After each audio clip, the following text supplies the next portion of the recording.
Let's see. It is this one? Yeah, it's that one. All right.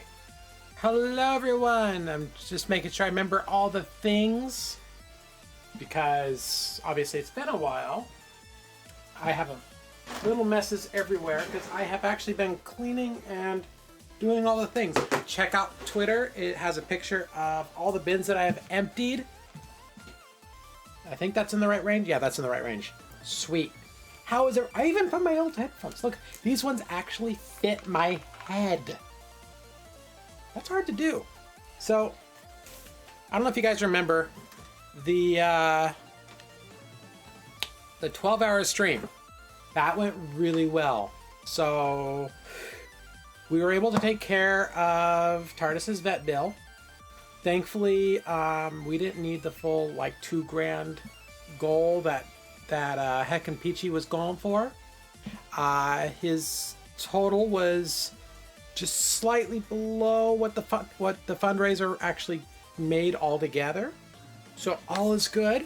TARDIS is doing well. Hopefully he'll stop in at some point because I've been watching him still.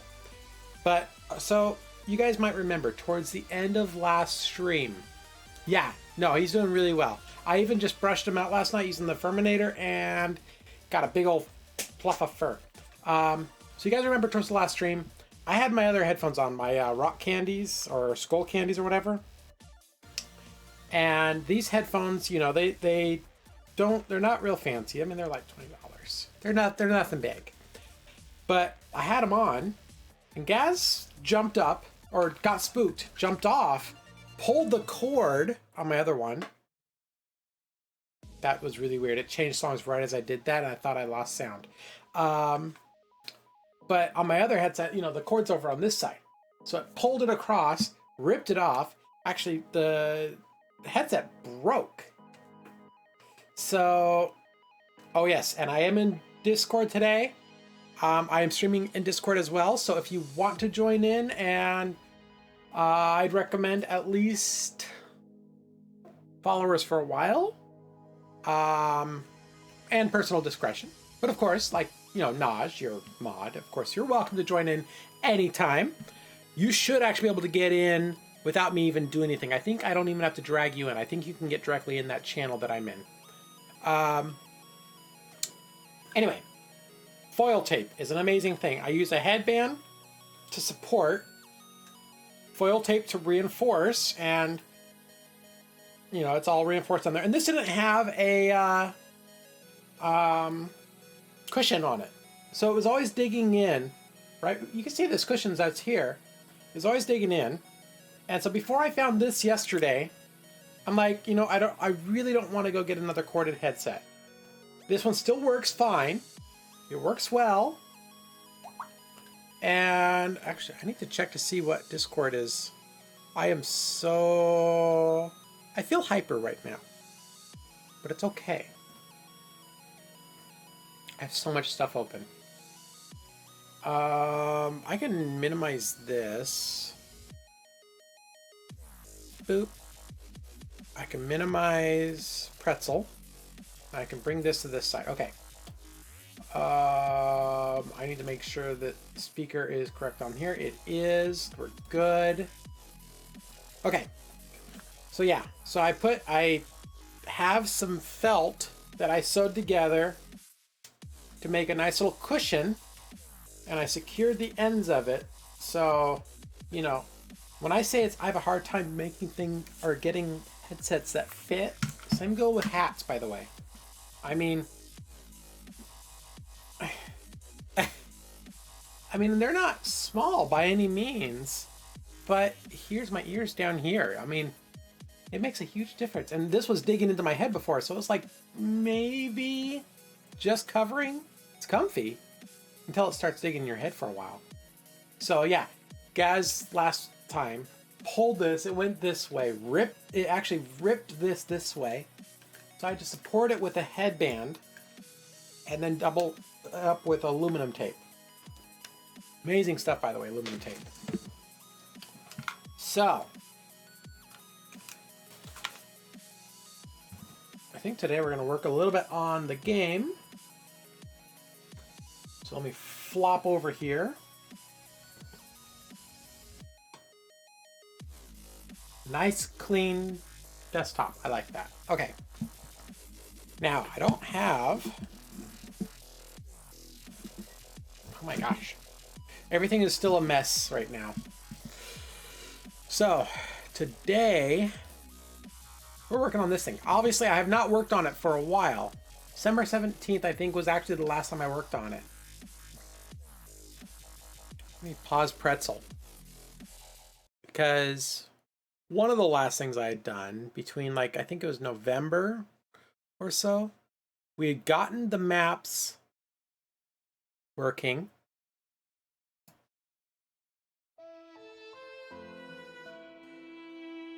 So we gotten things started, basically. You know, I'm starting to work on maps, which I don't remember what I did for the maps, so I'm gonna have to redo all that. Well, not redo, but actually I might have to redo because I'm thinking about switching engines. This is all homebrew. Don't have much tied in yet. I mean, you can activate shopping.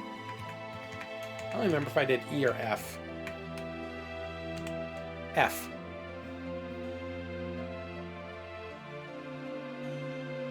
Now that's odd. Did I? Oh, that's right, I did that. Okay. Okay, that music can go now.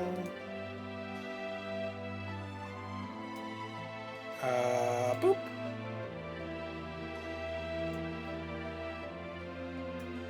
Okay. Reload. There we go. No more music. And now I can put Pretzel back on. There we go. So yeah, there's plenty to do in here.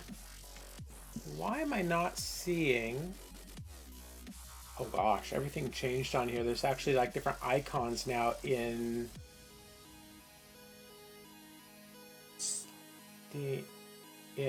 OBS. Interesting. Okay, I need to do one thing because this is gonna bug me. I need Stream Deck. So yeah, I keep it fairly simple. Have my Kappajan right there. But what I want is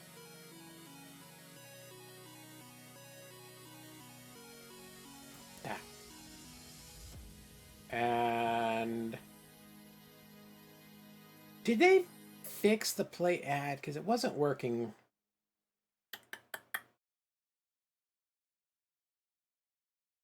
We'll try it. I'll put it up. And for those that aren't, let's see. Holy crud. They have so much here. I haven't used like a lot of this other stuff, like the stuff that they've added recently. I haven't done create clip or create Steam marker. I need to start working on some of that. I have the CPU usage up here.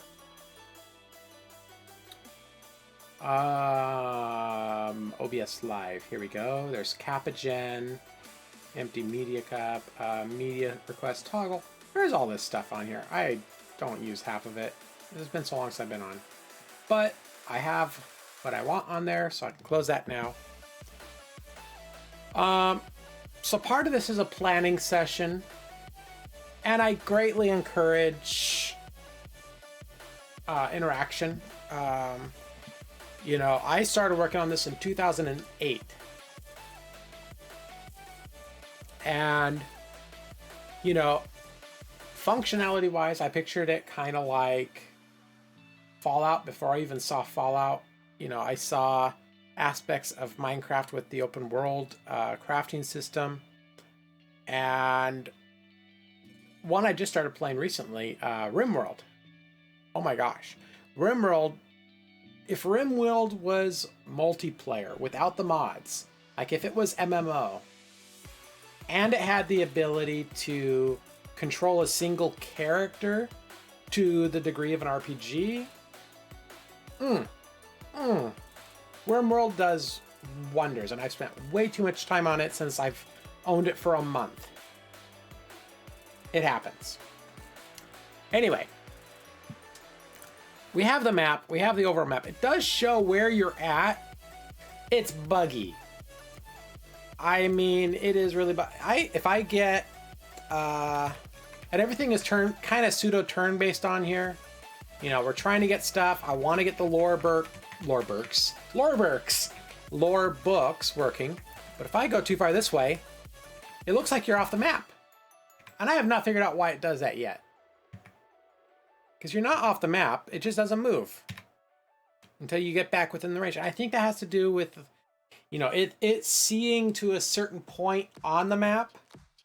I'm not certain of this. I got the lore books I want to work on. You know, there's tons of stuff to do. I set up a notebook in OneNote. I love music like this. I have a ska feel.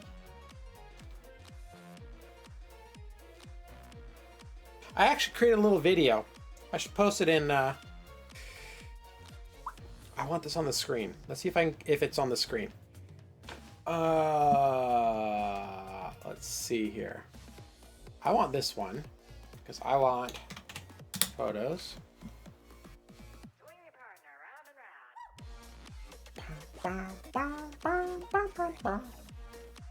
Okay, it is not here. Bummer. Okay, let's see here. I want to get this uploaded real quick.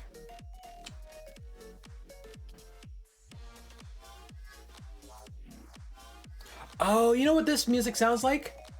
It sounds like, I don't remember the name of the city, but one of the cities in Dashboard.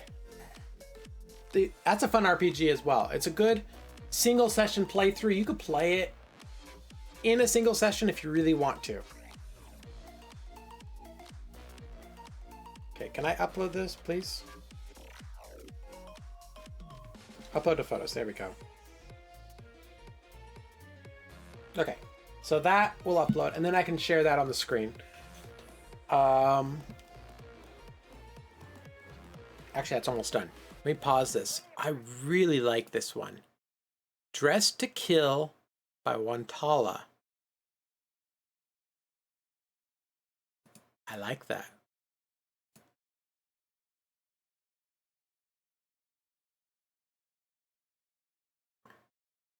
Can I add that to it? Add to ska sounding. So apparently I already had a ska sounding. That shows, I mean, I like it. I really do. Okay. Since I paused that, I want to see, refresh this. Okay, I told it to upload. Where is it?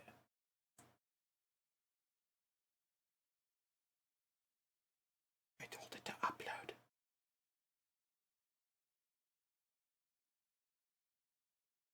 It said it did. Should be right about there. There it is. I see it. Okay.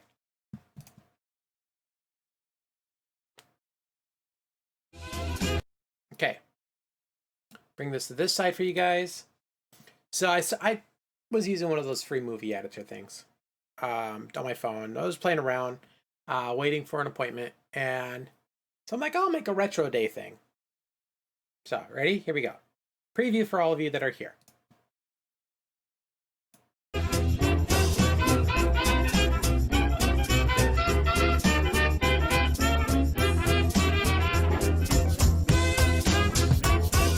Oh, of course it.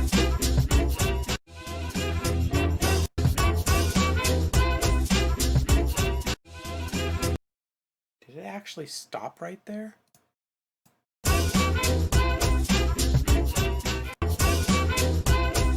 Okay. It must have been loading or something. It's just something silly. You're using one of those free phone ones or whatever. So, let's see. Bring you back over here. Actually, I could probably even close you. Okay,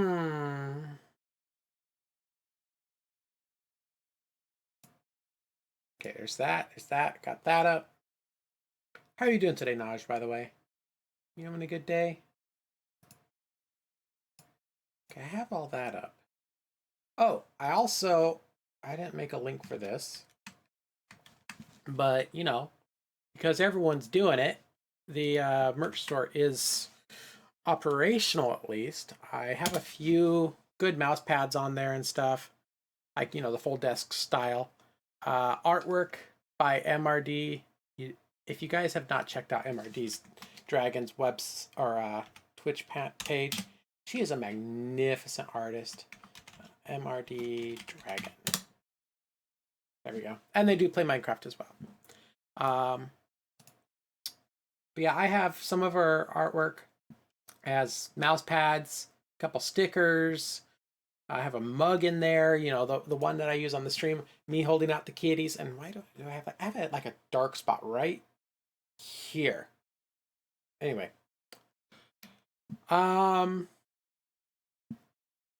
So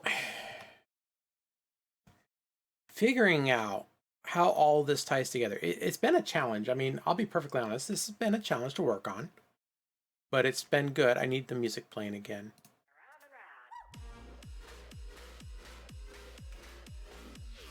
Here we go. I don't remember. Oh, that's right. I added these to make it more mobile friendly. It kind of works better on a tablet. Let's remove that. There we go. So as you guys may or may not remember, you know, you're exploring around. It tells you down here what you find. It tells the current active players. Right now I'm the only one. You guys can see, I think it's even a command, an RPG. Yes, it is. Oh, I forgot I had stream loot set up as well. I think it's active too. Means you guys can do jump scares on me. Hugs did one to me. Oh my gosh, I think it was Hugs. Hugs got me good. No, it was Hugs. Because I remember it was Hugs because he actually reminded me that I had it. Oh, it was you? Oh, I forgot. Oh no. I did it wrong.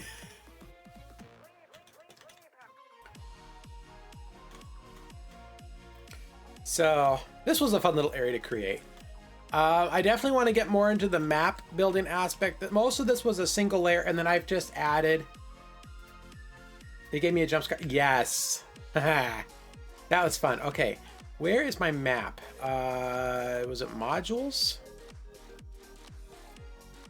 City map.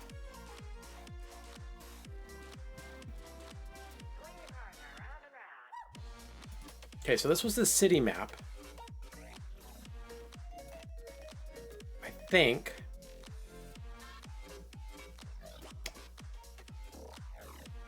Yeah, see, this is a lot of the back end stuff. I'm trying to remember how I set it up.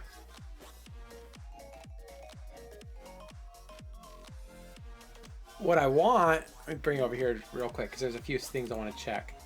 What I really want.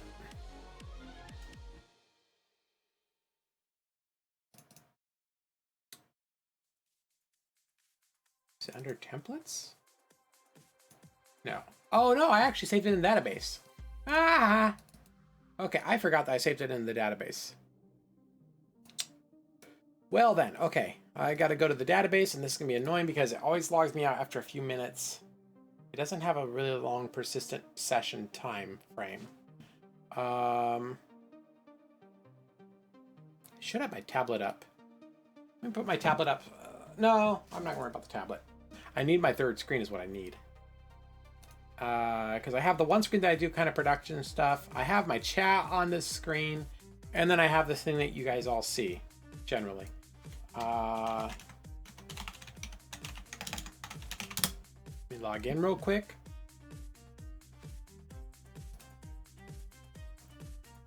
Log in. And I need database.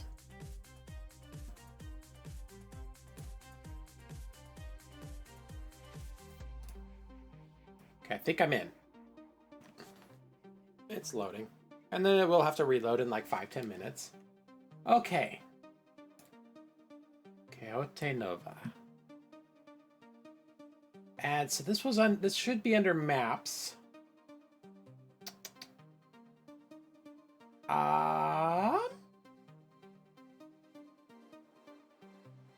NovaRPG maps.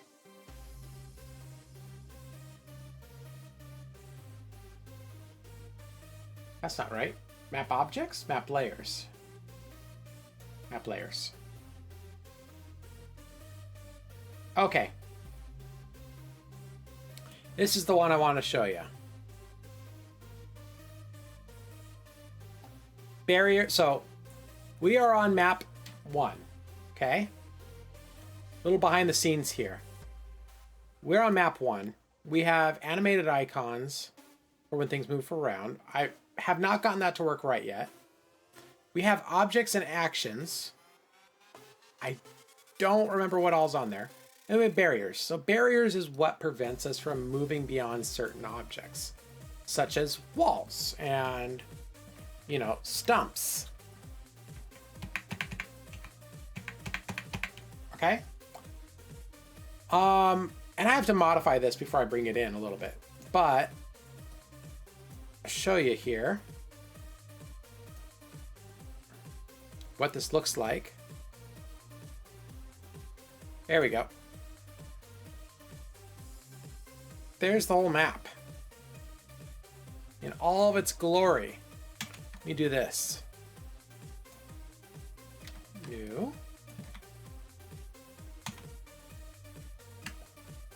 And let's go with word wrap. And this isn't going to show me correctly either. How did I have it do that? Save changes? No. Okay.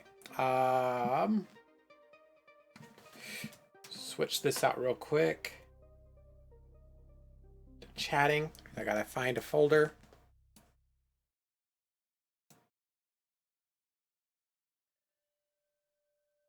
I have too much stuff on here. NRPG items. I haven't cleaned my desktop recently. My desktop or my desktop. Okay.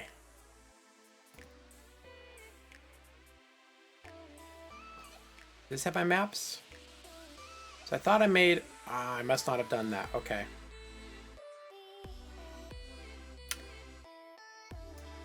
I do have... Okay, I have tiled.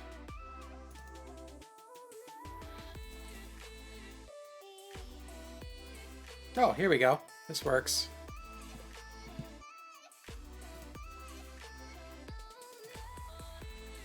Okay, bring this on this side. Go back to this. I'm using tile right now for the basic level editor. I have to remember how I did all this, but here's all the different... I wanted to make this animated. I know that's one of the things I wanted to do.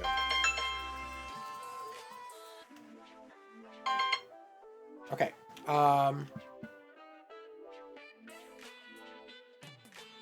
Sorry about that.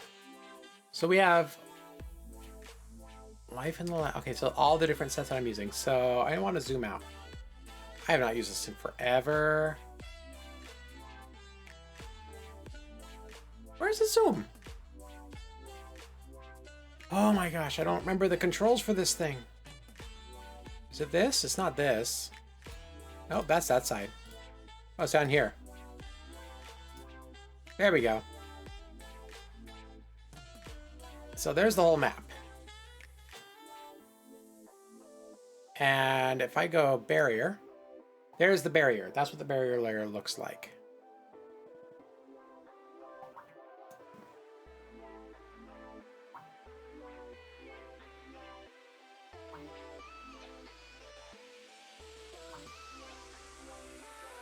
My phone's going nuts. Okay, actually, no. So yeah, this is what we currently have. This is probably going to change up.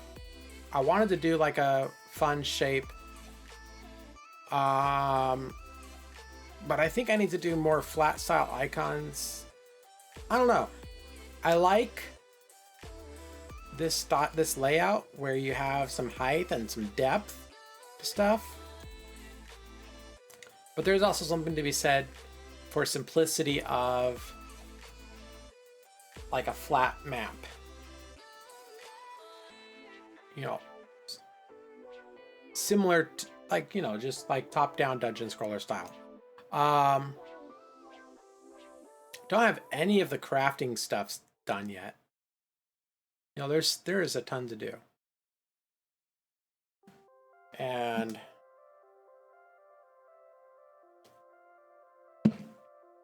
what is the one?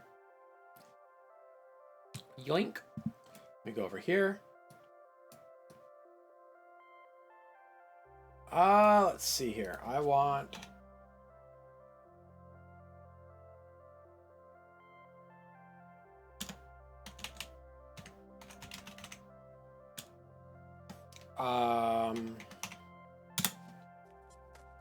let me just log into this real quick, because there's one thing I want to see.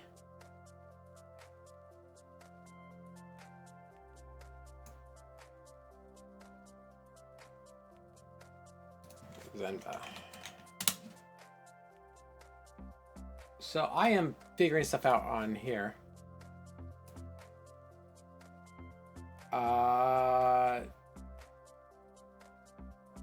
Come on, log in.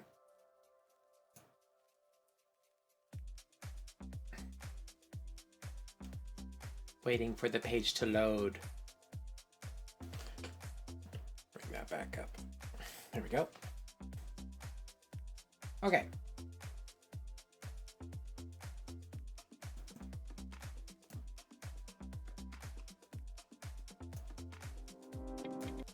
Okay.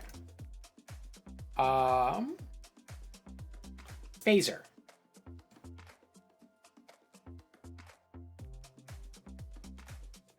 There is Phaser. So let's go to this and let's go.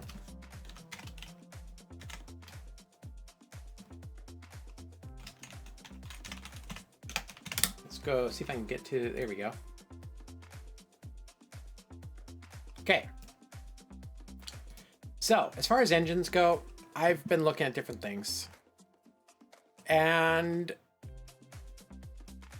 this one seems decent so far. I'm still looking into it, seeing what all it can do. But if I can find something that handles most of the back end, I might be able to just start plugging stuff in and focus more on the development of the storyline and stuff like that, as opposed to, you know. Oh gosh, look at all this.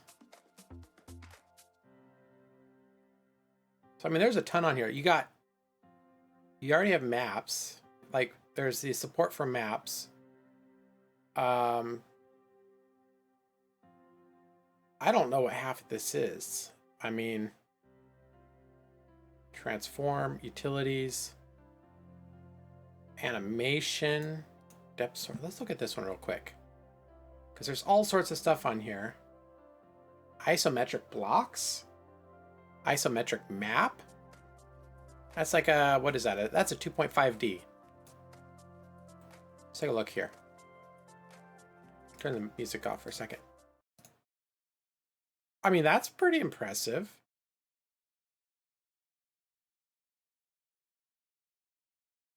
No sound. Ooh, and they're fighting. Let's go back to examples. Display, game config, events, game objects, loader, map. And supposedly this is supposed to work well with multiplayer too. So, textures, Phaser 2 examples. All right, let's look at Phaser 2 examples real quick. camera angles, debug, filters, games, geometry, sprites, world.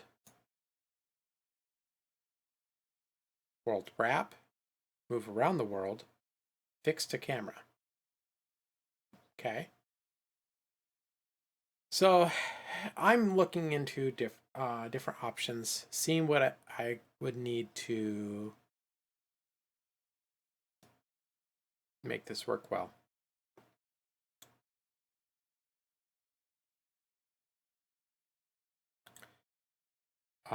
Utilities, renderer, loader, geometry. I wonder if this shows an example of like a RPG. Nope, top-down shooter. I mean, take a quick glance at that. Okay, so it does do top-down fairly well. Snake, Pac-Man, Flood, first game, Breakout, Defender, Mass Attack, is that like a tower defense? First game, because there's always a first game. Flood, cannon. Okay. Breakout, I've done Breakout in Basic before. It's about 200 something lines. I have it on my laptop. On my old Mac laptop. Let's see, examples. Animation.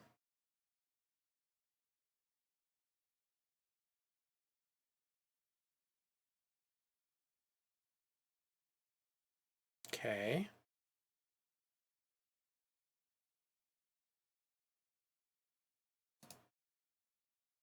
Just take a quick glance.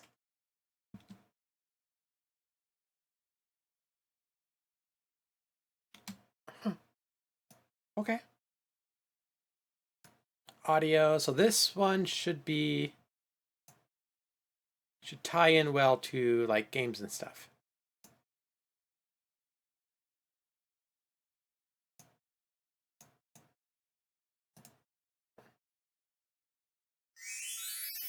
Okay. So nothing I had to activate. It was already working.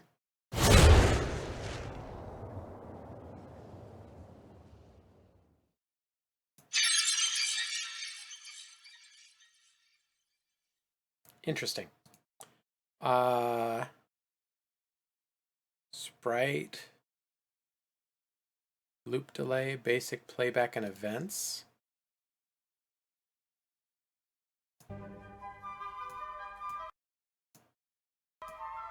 Okay.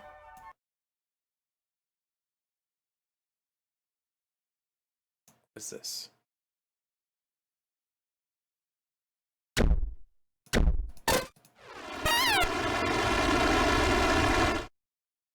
Okay. Hello? Whoa, hello. Can you hear me? Oh, now I do. Okay. How are you? Oh, but you sound somewhat like the microphone is moving around. I It's do. weird. It's right here. I have it Huh. right in front of me. Well, Now it sounds better. okay. Maybe it's It's just being weird. fickle. Yeah, it's probably Discord trying to use different settings or something. Got it. It's always the same thing with Discord, really. Yeah, I know. Discord, I usually have to turn um the gain up on my microphone. I mean, I could even, hang on, let me plug this in. I don't know how well this headset works for, let's see. See if I can switch Discord to that. Because I'm just curious. Voice, and can you hear me now? No?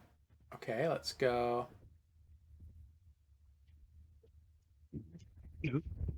Ah.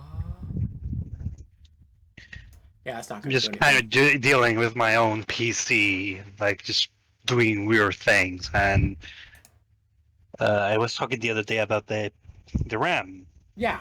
I tried this morning, like literally just as I woke up, I kind of shook off some of the sleepiness and so on. I sat down and I swapped the slots, the RAM on the different slots. When I tried to turn on the PC, it doesn't even turn on. Oh, So yeah, and the they're RAM seated all the slots are way? totally fucked. Oh, Like, the ones that are there are ones that are being used now are yeah. the ones that were giving me issues. The problem is when I put them in the other slots, it doesn't even turn on. So, Oh. well, fuck. So there might be something wrong with the RAM chips themselves. Hopefully it's the chips and I don't not even the know. slot, I right? use them. Hopefully it's the RAM chips Yeah. and not the slots, because the slots that is way more of a problem. Because I'd have to buy a different mobile, had to replug everything, hope that it's actually the correct socket and everything. Oh boy, Hi, it Brooke. was such a mess. How are you doing, Brooke? Oh, that sucks. Okay, let's get some music on in the background. Turn that down a little bit. Try to keep it down compared to us talking. Hmm. I was going to say that. Have you tried this Destiny Unity? I used Unity way back in the day, briefly. Um, and Unity is also a good option. Um, I wanted to basically try to do the game in a JavaScript environment. Was part of the reason that I'm going the route I am. Hmm. Any route I go, good I guess. Just heard a bit. Oh, I'm sorry to hear that. Um, any route I go, obviously I want to make sure it has decent multiplayer support that's scalable. Um, Unity definitely would be good for like procedural map generation. Um,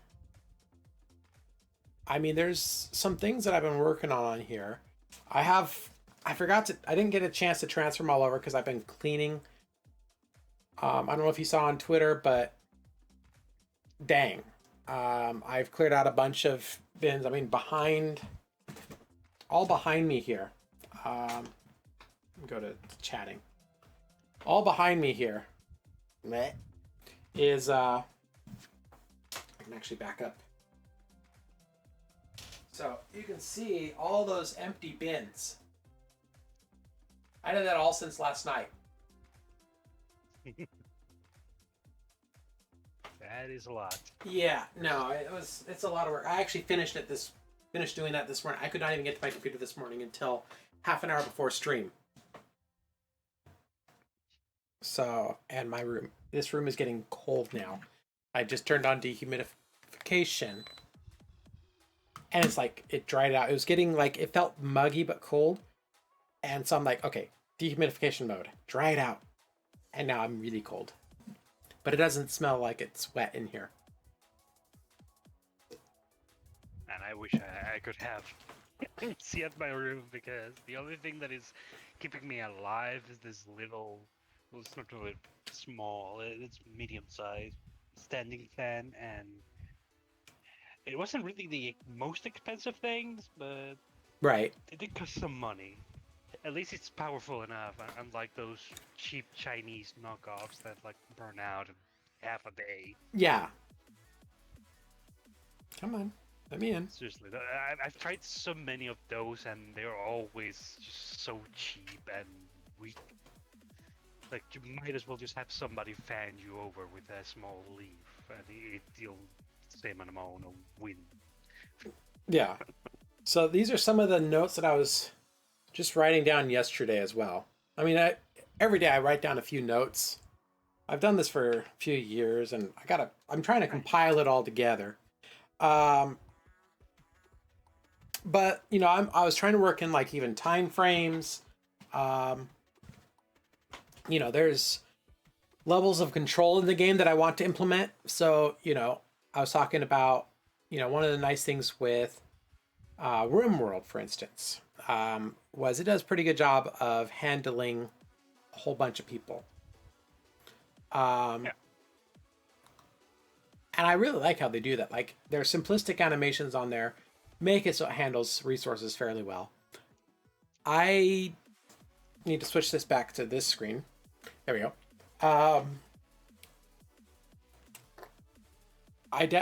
So one thing that I'm trying to do in this is be able to have 3 levels of control. You have the character control, and able to move them around, able to, you have your basic action bar. Typical RPG, right? Well, then you also have minion slash troop control. And even back in 2008, I was trying to figure out, how to tie in. I want to stop by and say hi as I got to get going, and me and my girlfriend have a baby shower to go to for someone we know. Oh, well, have fun. Have fun. Stay safe.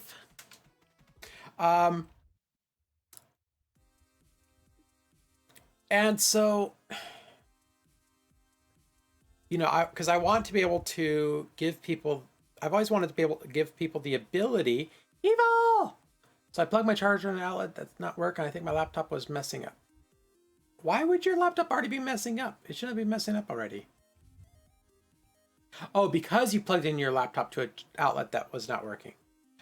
That shouldn't mess up too much. But this is another reason why I suggest universal power supplies. I highly recommend them, even for laptop users. As I told you a couple weeks ago. Or was it a couple weeks now or a week ago? Anyway. Basically, it was an old power bar. Yeah, don't use an old one. If you can, find one that at least has noise filtering. Because especially with old power bars, you can mess things up. Anyway, minion control. Basically, originally I saw it as, maybe set up like a shopkeeper, or you set up like a station that would be like a blacksmith or something, and then they could just slowly produce stuff over time. Well, technology has gotten better. There's no reason that you can't set up, a combination of like that in conjunction with like, maybe think of like the original StarCraft or Warcraft, where you control, more RTS style.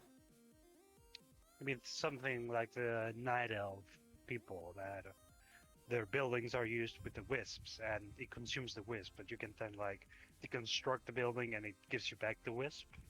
Kind of. I'm just thinking more of just like very basic, rudimentary, repetitive AI. Mhm. So, you can, if you have a builder, basically, you can set up building tasks for them, and then like so, this map, for instance, over time might change if you have a builder, and you tell them, think of like mine colonies in Minecraft. Yeah, Kind of like that. it's something I was going to say too.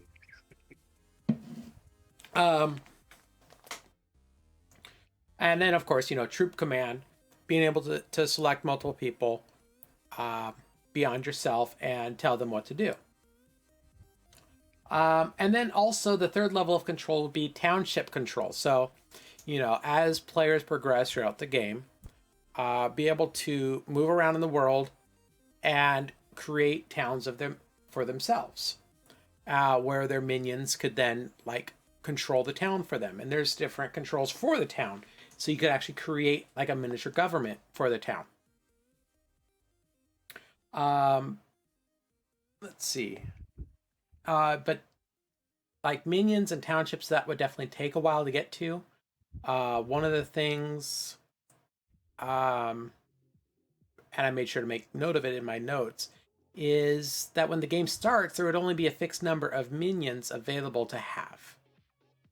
Over time, the number would increase depending on the vitality of the starting tower, how many, you know, other than players, there will be a fixed number of NPCs that are frozen, cryogenic stasis, um, that could be woken up, and then also NPC slash player relationships.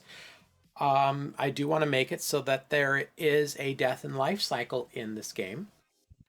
Um, you know, the life cycle it's in years, um, and basically 1 hour IRL would be a day in game. Depending on where you're at in the world, it'd be like 40 minutes a day, 20 minutes a night, or something like that. Um, and of course, eventually there'd be seasons to tie in, because if you're tying in time, it makes sense to tie in some seasons. And then, um, so like 1 year in RPG, IRL would be like 15 days, approximately 5 hours.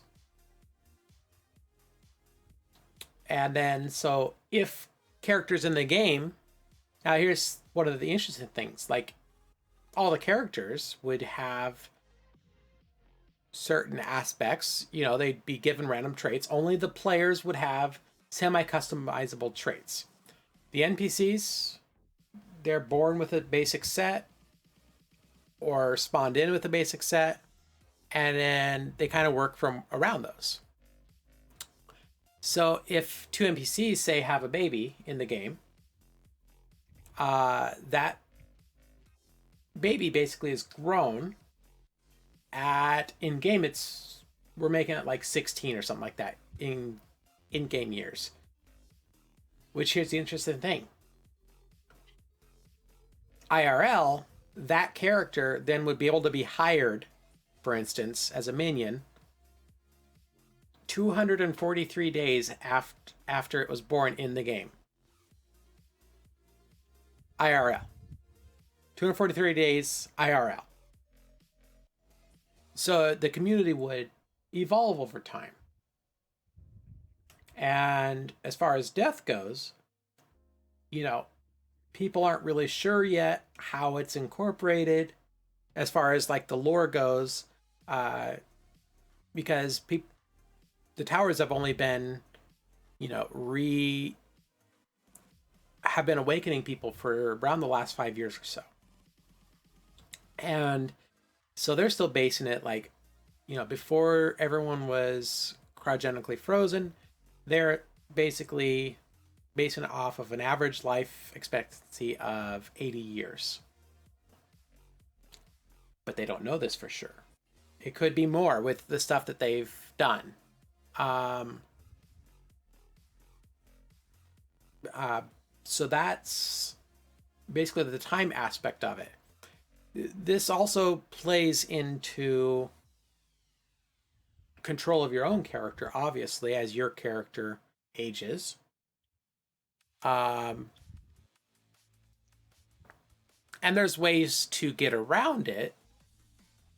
Down the road, there will be. I would like to incorporate some type of like bionics. Don't know how feasible that is. Excuse me. But it does give some. I can turn that off, I think. It does give some interesting options.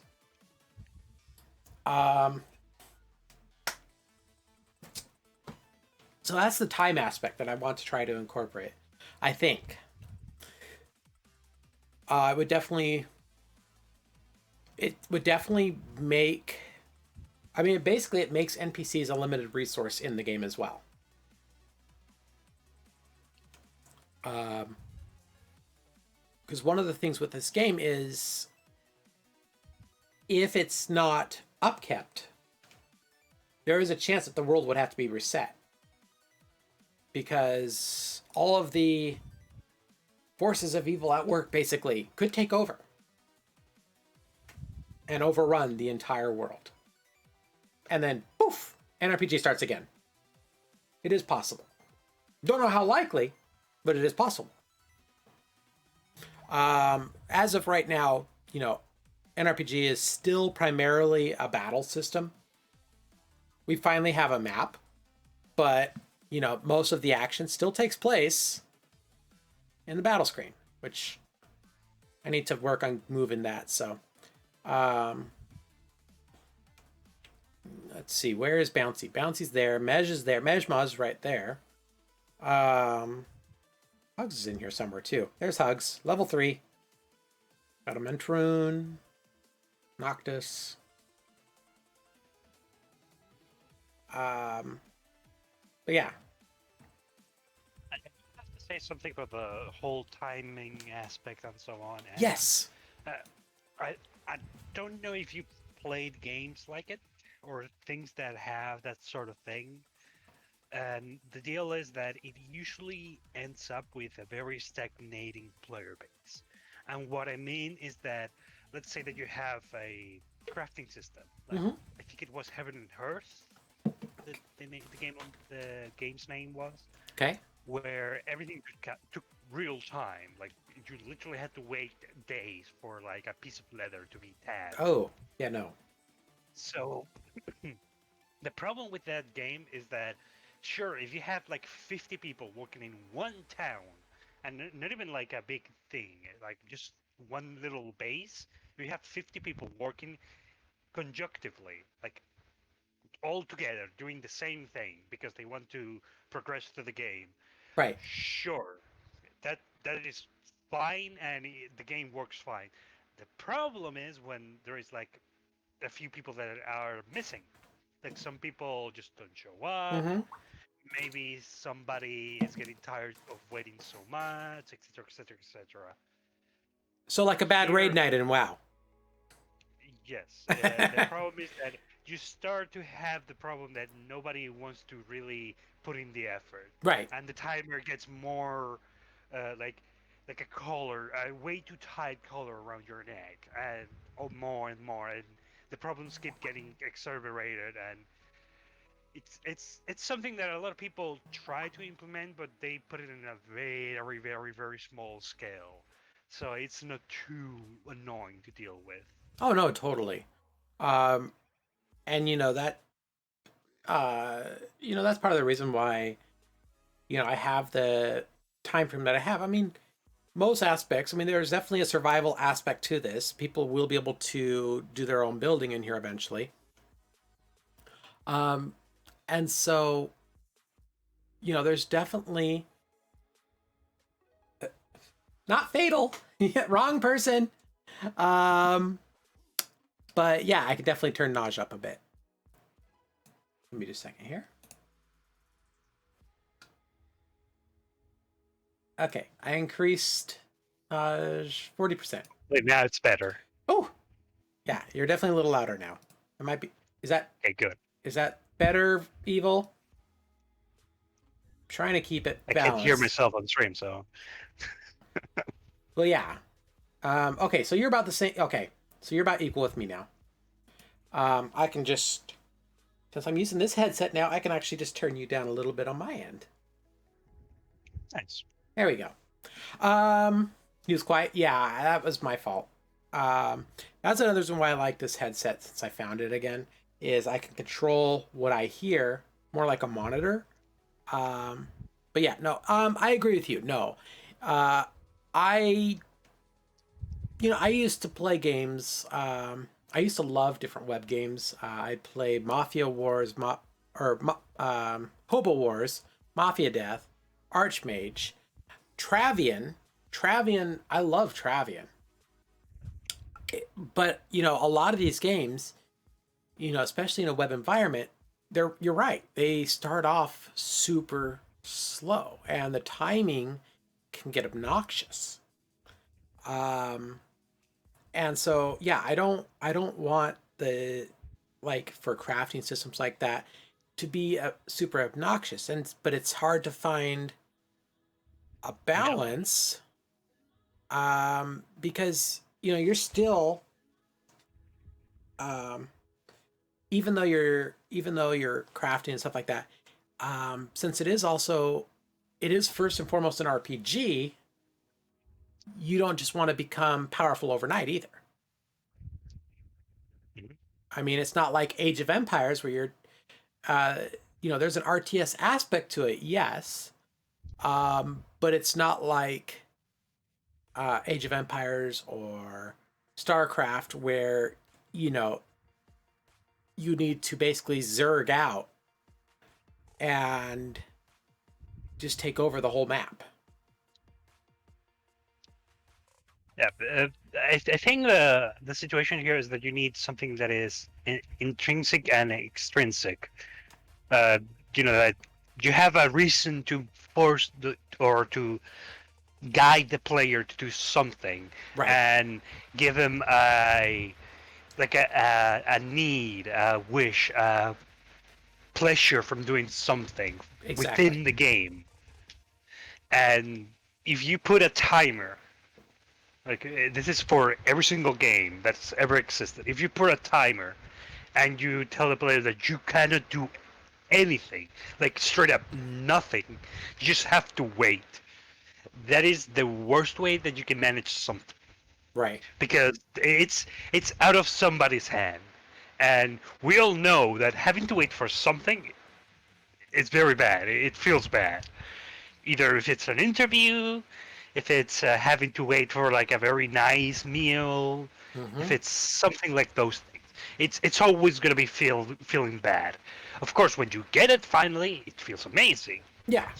So you have to balance that out. And one of the ways that I don't remember the name of this MMO. Like for real, I cannot remember. There was a thing that usually something would take you, let's say, like 2 days to complete. But if you went to a high level area, you could get an item from some kind of mob. I think it was like a boss or raid boss or whatever. That item would then give you the opportunity to complete that timer instantly Okay. without having to wait more. So Well. you can give the player an incentive for playing more of the game Oh, totally. while still having the timer. So people who are not really that invested don't feel forced to play more of the game. Right. And I agree. And, that's also another reason why, take for instance games like Minecraft. Um, Mhm. you know, Vanilla Minecraft, you don't spend so much of your time crafting per se as you do gathering the materials. Mhm. So they innately build in a timer in the amount of time that ooh, going strong, can't stick Going around, but strong. Can't stick around but saying hi. Hey, Shepri. Colon. yay! Thank you for the 19 months in a row. Funny, I think I just had that in your stream, didn't I? Thank you so much, Shep. Um, Lol, no idea. It's all good. Um, but yeah, no, so the timer is kind of intrinsically built in, at least in vanilla, where you're spending more time gathering resources, and then as you get better. Hey, Maj, I saw you lurking in the voice channel. Um, so you're probably listening on there then, as opposed to through the stream itself. But anyway, but as you get better equipment, that time frame decreases to the point where as you really level up per se in the game, and you spent all the resources, you spent all the enchanting, and you now have almost the ability to instant mine. So that time frame, you know, feels like That's it how. gets shorter. And so there is definitely there's a fine balance between, what is done. You start, for instance, you start getting into mods, you start getting into, oh, what's a good example? Features. Huh? in Tinker's Construct and stuff like that, Exactly. where there's like a few more steps to creating something, but it lowers the time that you have to spend mining because Yes. higher tiers reduce the amount of time. There is higher You can buy ores, speed etc., etc. upgrades, etc. Yeah. Yeah, no, exactly. And so, start implementing more of a time frame in the crafting itself. I mean, even in vanilla, there's some degree of crafting, and they, even in vanilla Minecraft, they recognized, hey, some of this stuff takes a while. So, you could smelt your ores in the furnace, and it takes a set amount of time per ore, or you can use now the blast furnace to decrease that amount of time for doing the same orders. And I like that aspect. I mean, I'm glad that there is a timer aspect. I agree with you that some games blow it way out of proportion. I am no, you know, I don't hide that this game has premium features. But that goes straight back into the development of it. At some point, when the game becomes popular enough, that may change how that helps the game, better serving servers, etc. But it goes back into the game, and then in the future, it goes back to the community. I don't see myself, making a living off this game, even if it does well. I see it as One of my tips about making that is don't build a game around player interaction. no. Like from the ground up. Do not try to make it about player interaction. As in, like, somebody can show up to a place and steal a city, or like a player can change the environment around them, because the more you involve the player, the more chaotic it can get. Oh yeah. And from having managed a lot of PvP communities myself, I was one of the GMs of Nostaria's, Elysium, etc., etc. I dealt a lot with PvP players, and also I dealt with other private servers that had like buildings that you could make as a player if you had certain materials or whatever.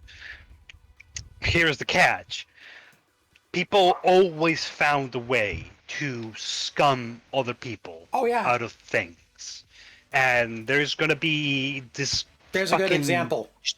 eternal just tug of war. There's a good And example right there. 2B2T. yeah, that's an anarchy server, and it's gonna be always a total shit fest. Yeah, someone finally found my base there. Did I just I'm getting a new mouse, by the way.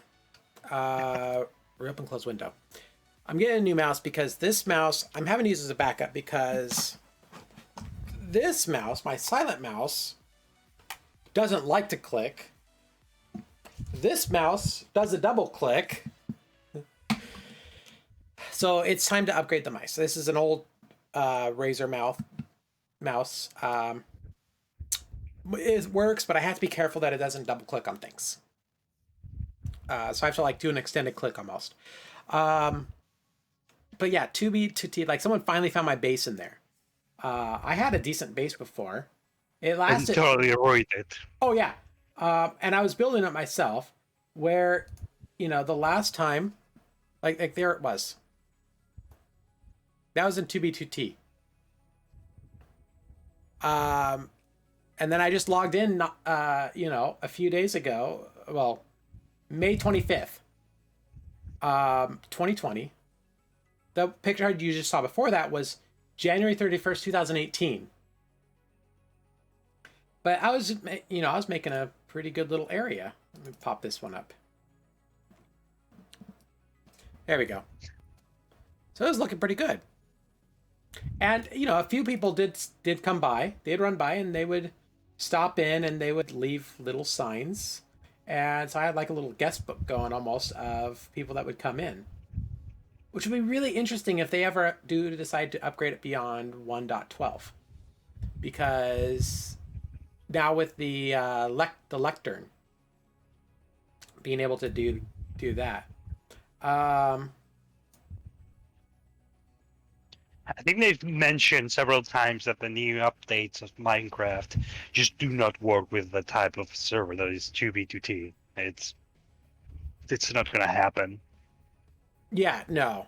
And that's just, and they stayed on there that really they're not going to moderate anything.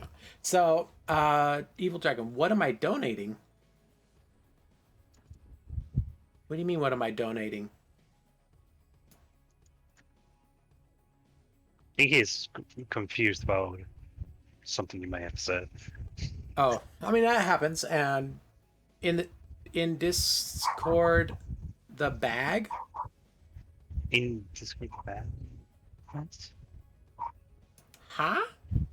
Oh, I think he's mentioning one picture that you were gonna donate stuff from a Oh, bag the that you bags. had. Yeah. In the pictures and videos. Got it. Yeah.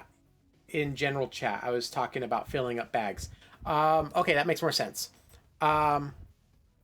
So at the beginning of the year, I set a goal. Last year, I donated 20 or 59 grocery bags full of things from the house. And so my goal this year is 100 bags.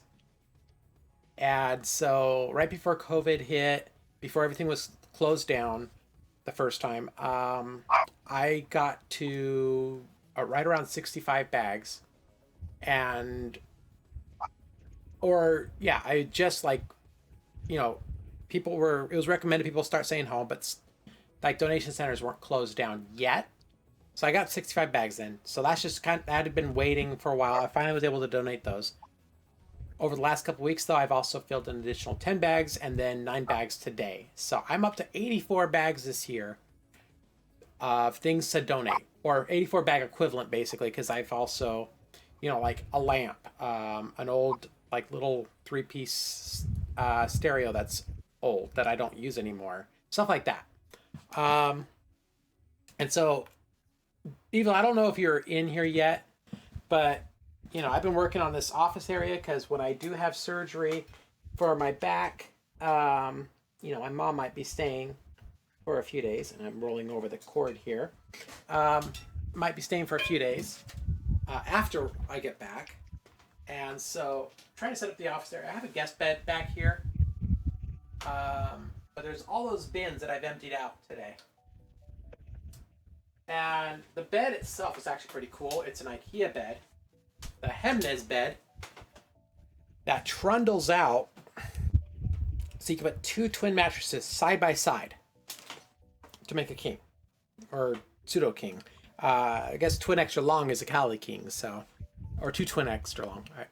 But they're just standard twin length. And so mom will be able to stay out there. Just making sure that when I get home after rehab and all that stuff from the back fusion, that, things are doing well, and she'll help out for a few days before heading back to her place 2 hours north. So a lot of it is, just making sure that I'm just trying to sort through things that I'm not really utilizing. And because someone can make use of it. So there's still a lot of stuff to do. I mean, over here, you guys can't see it. It's a mess over here still. But I'm going through things. I want to open up behind me a little more. You guys have seen, I have a giant 2 sets of 3x3 bookcases right here, the cube style bookcases that are stacked on top of each other. I want to actually turn that flat against the wall so it opens the whole room up. And then I want to still get the ceiling track that I've planned on installing on here. I have it.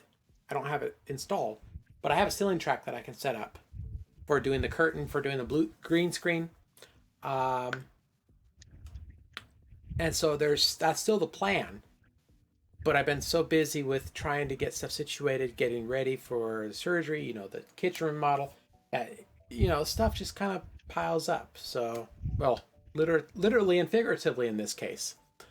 So now that things are able to start finding homes in my home, I'm better able to go through and determine what I really want to keep, what I want to donate, what is not even worth donating, what's recyclable, what's garbage.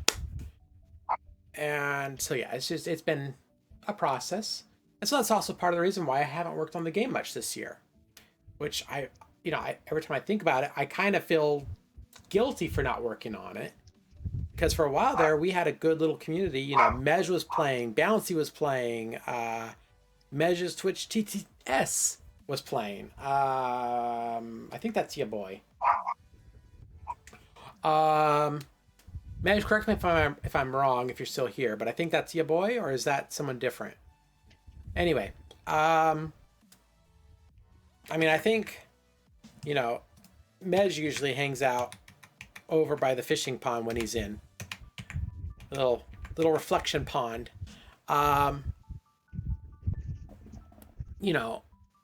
There's a ton of stuff to do on here. Raven is currently a mod on here. I still, I only have 1, 2, 3 sections in the admin panel really done. Or not even done, but, usable at least.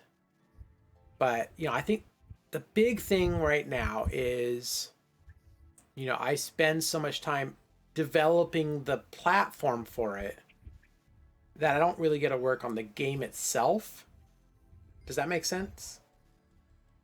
Yeah. So if I can work in an environment where I can bring people on to work on, say, map making or etc.,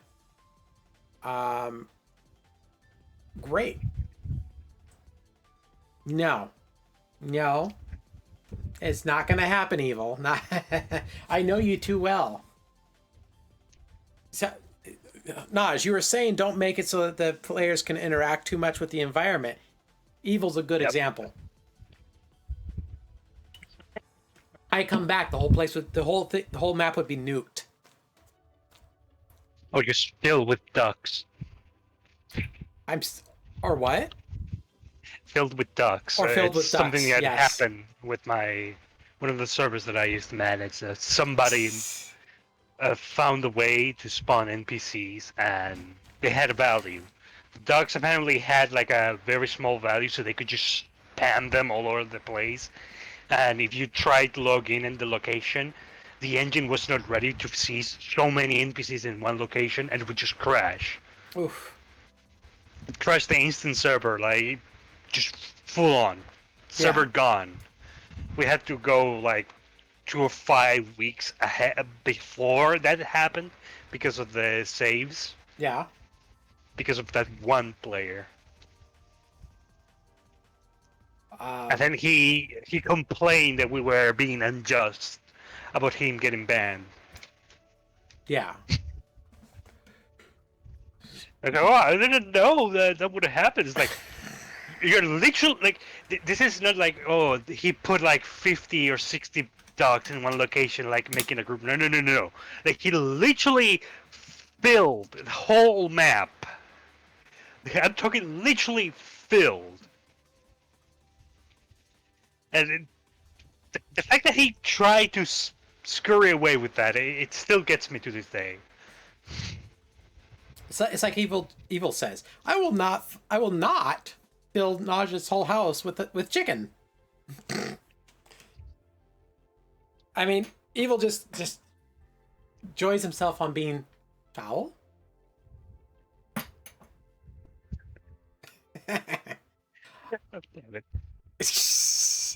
It's not.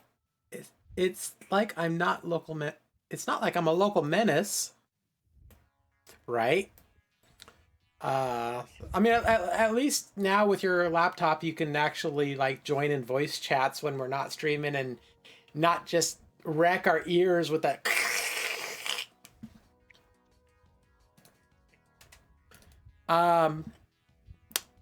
So yeah, I mean, that's kind of what I've been working on. Big one is still, I have you guys know that I have a Discord channel for NRPG development. So I post little tidbits, storyline stuff in there. and I need to start working on getting that transferred in here. I just say this: if I get banned for troll, it will be a fun troll. No, agreed. Like, if you ever do get banned for trolling, you're like the type of troll that, you know, you're the type of troll that people generally are amused by. Generally. Sometimes you don't know when to stop, so, you know, we may have to, you know, press that timeout button, but generally speaking, you know, that's actually, you know, it's funny. Put you down? No. One of the things on Beard's channel that I like is, you know, everyone has a lurk command. Yeah. If you do lurk on his channel, it times you out for 10 minutes. Like, you really got to make sure that you want to just be lurking before you do that.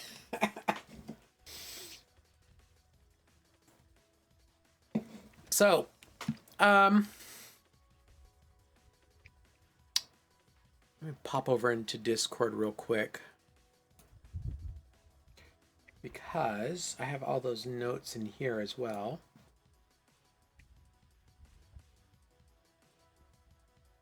Oh, that's right. I was working on the character screens. Oh, so much stuff to do.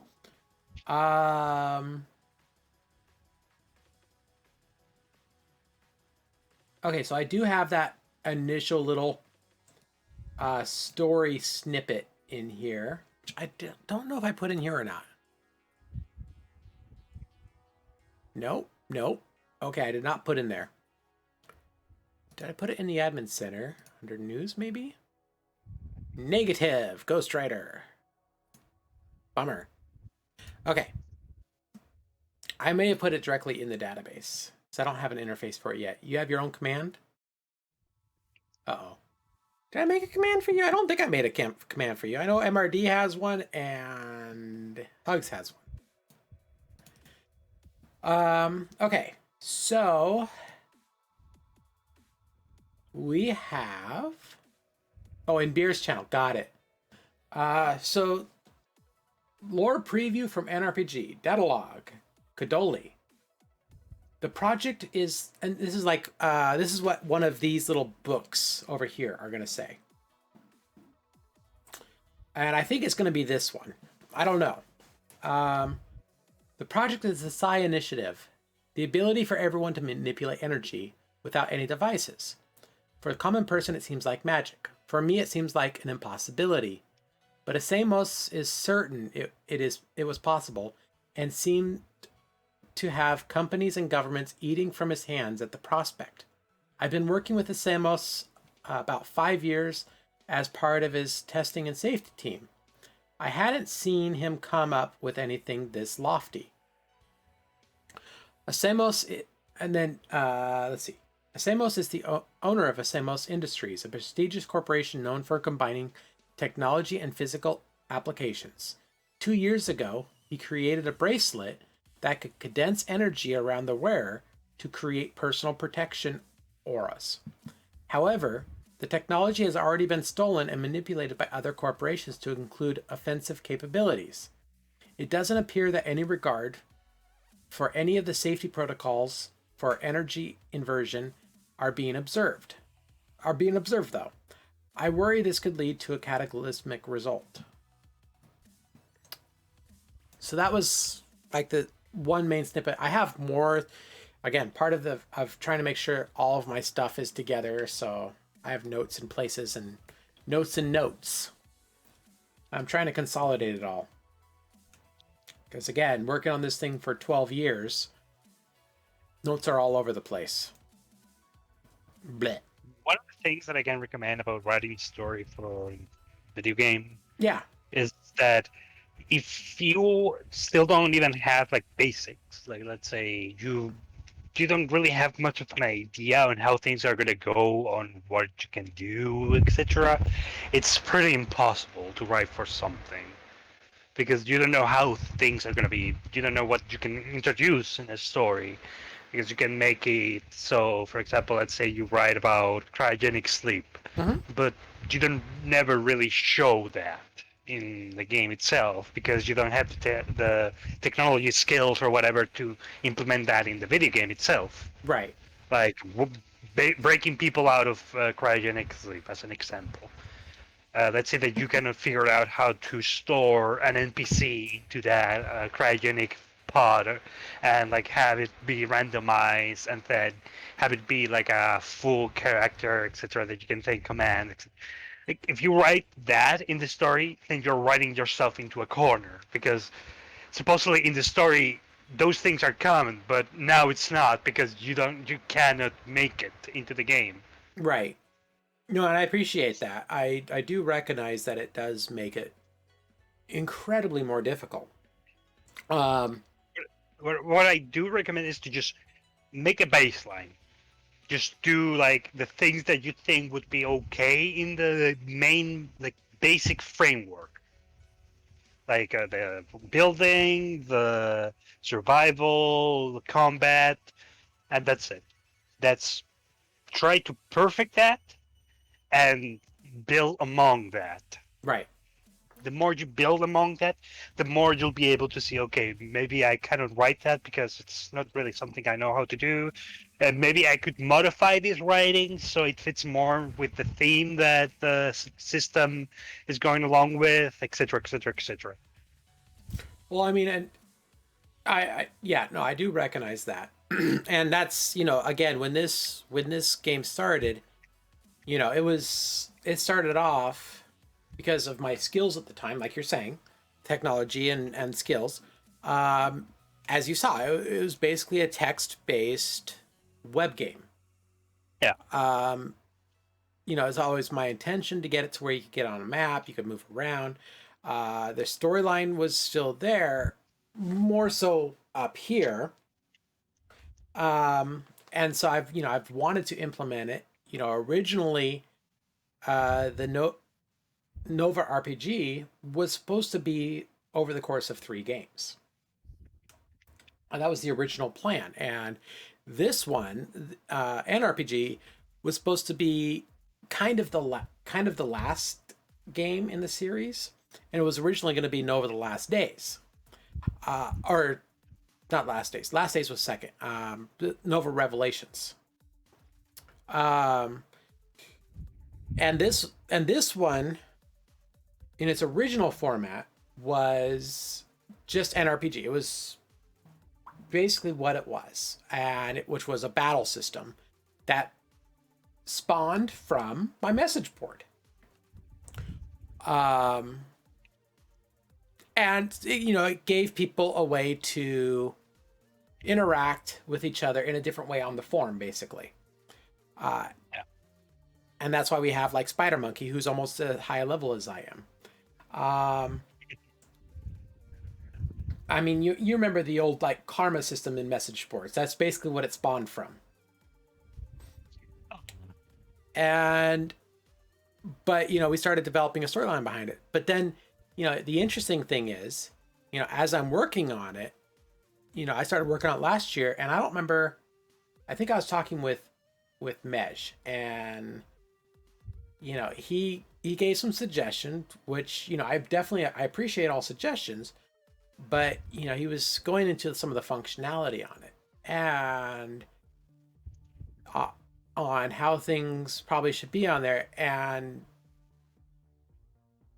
I still don't think I don't even know if the forum is active right now, because I know the host has finally changed some ways that they do it, and they've increased the PHP version. So I had to back up the forum to a local device, just in case they bring it down when they do the update for PHP versions. But at the time I'd asked them, like, hey, I know you're not on the forum yet. You're giving all these suggestions, but have you or anyone in your community that are playing, have you asked, what's the storyline behind it? Have you asked, what has inspired to where you're at? And because for me, especially, it is an RPG. Story is a huge part of that. And while I agree, you can definitely write yourself into a corner. There's no doubt about that. I have always been more of the aspect of, the storyline. If you have a good storyline, it also helps build up the environment of the excuse me, it helps build up the environment of the world around you. I mean, you hear, and I agree that part of that is making sure you don't get too complex in the story initially, but getting that general feel for the world, basically, as you were saying.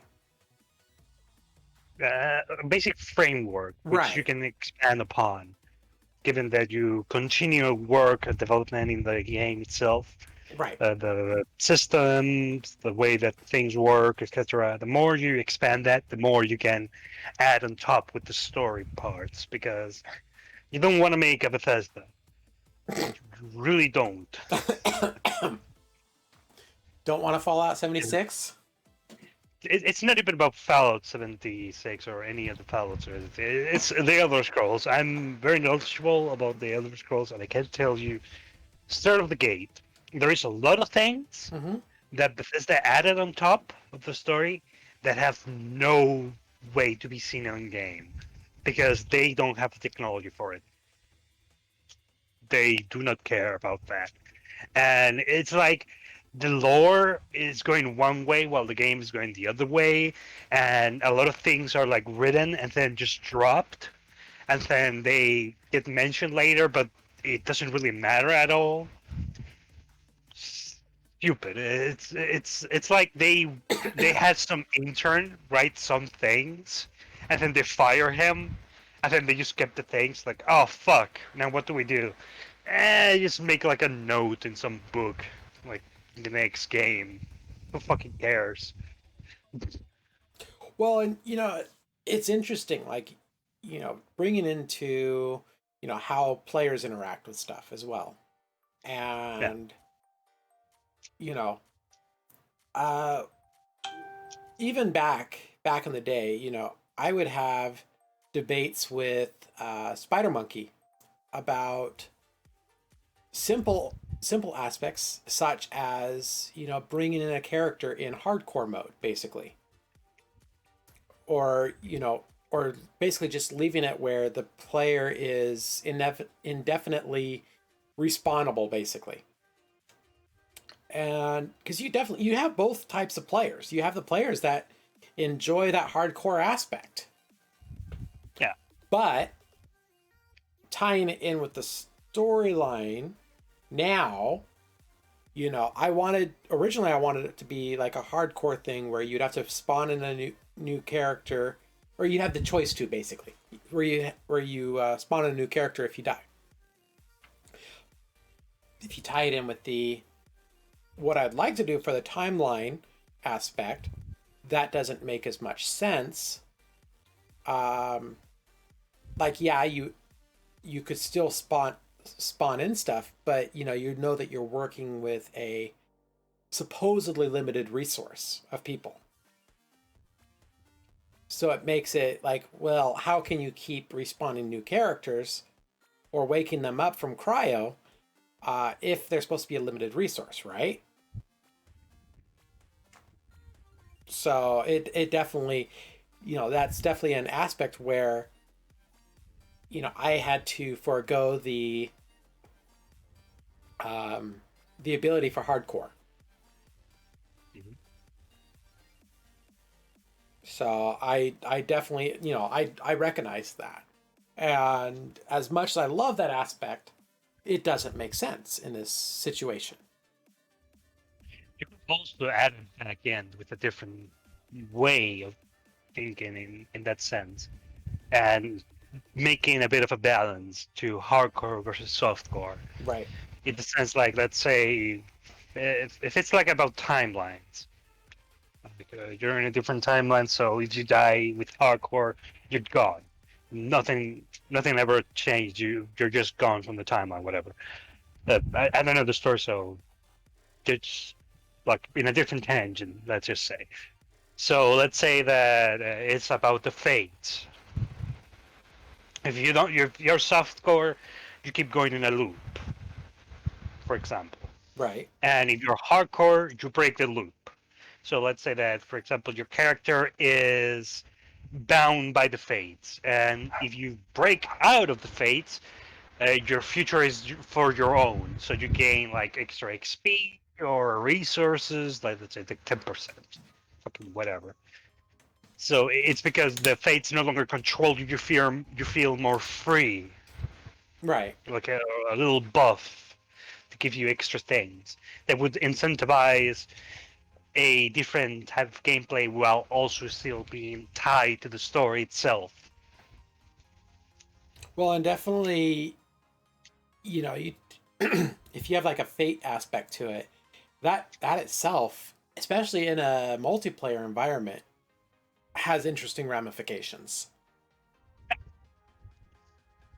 Um, are you gonna pop in, Mej? You remember your passwords and stuff? I don't even know where. I assumed that you're over by the pond. Um, but yeah, no, it's. I mean, you don't remember your password. Of course you don't. Um, and I don't think I set up a password reset yet on here. I need to work on that. Because right now I have to do that manually. At least it won't lock you out if you try too many times right now. So there is that.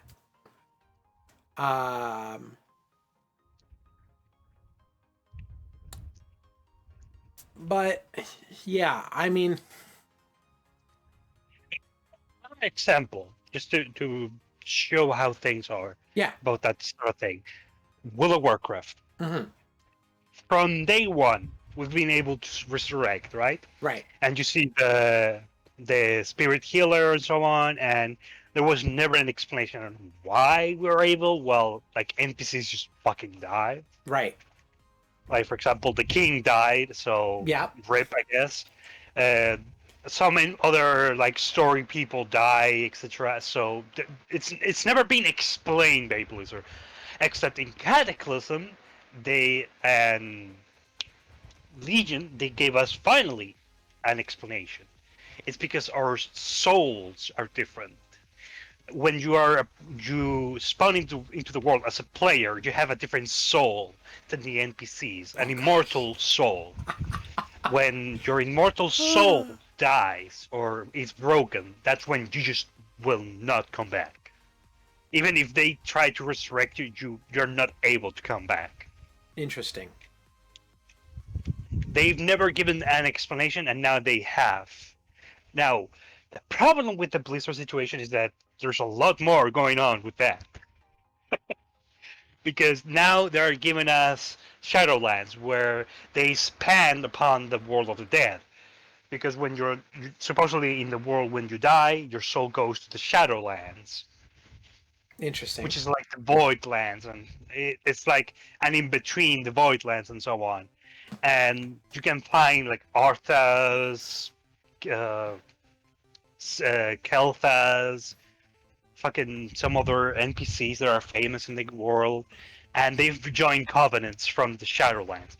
So it's like, but then if our souls are immortal, why are we here? Is it because we get sent? It's like because we die, but our souls are different, and we are working with people who have normal soul.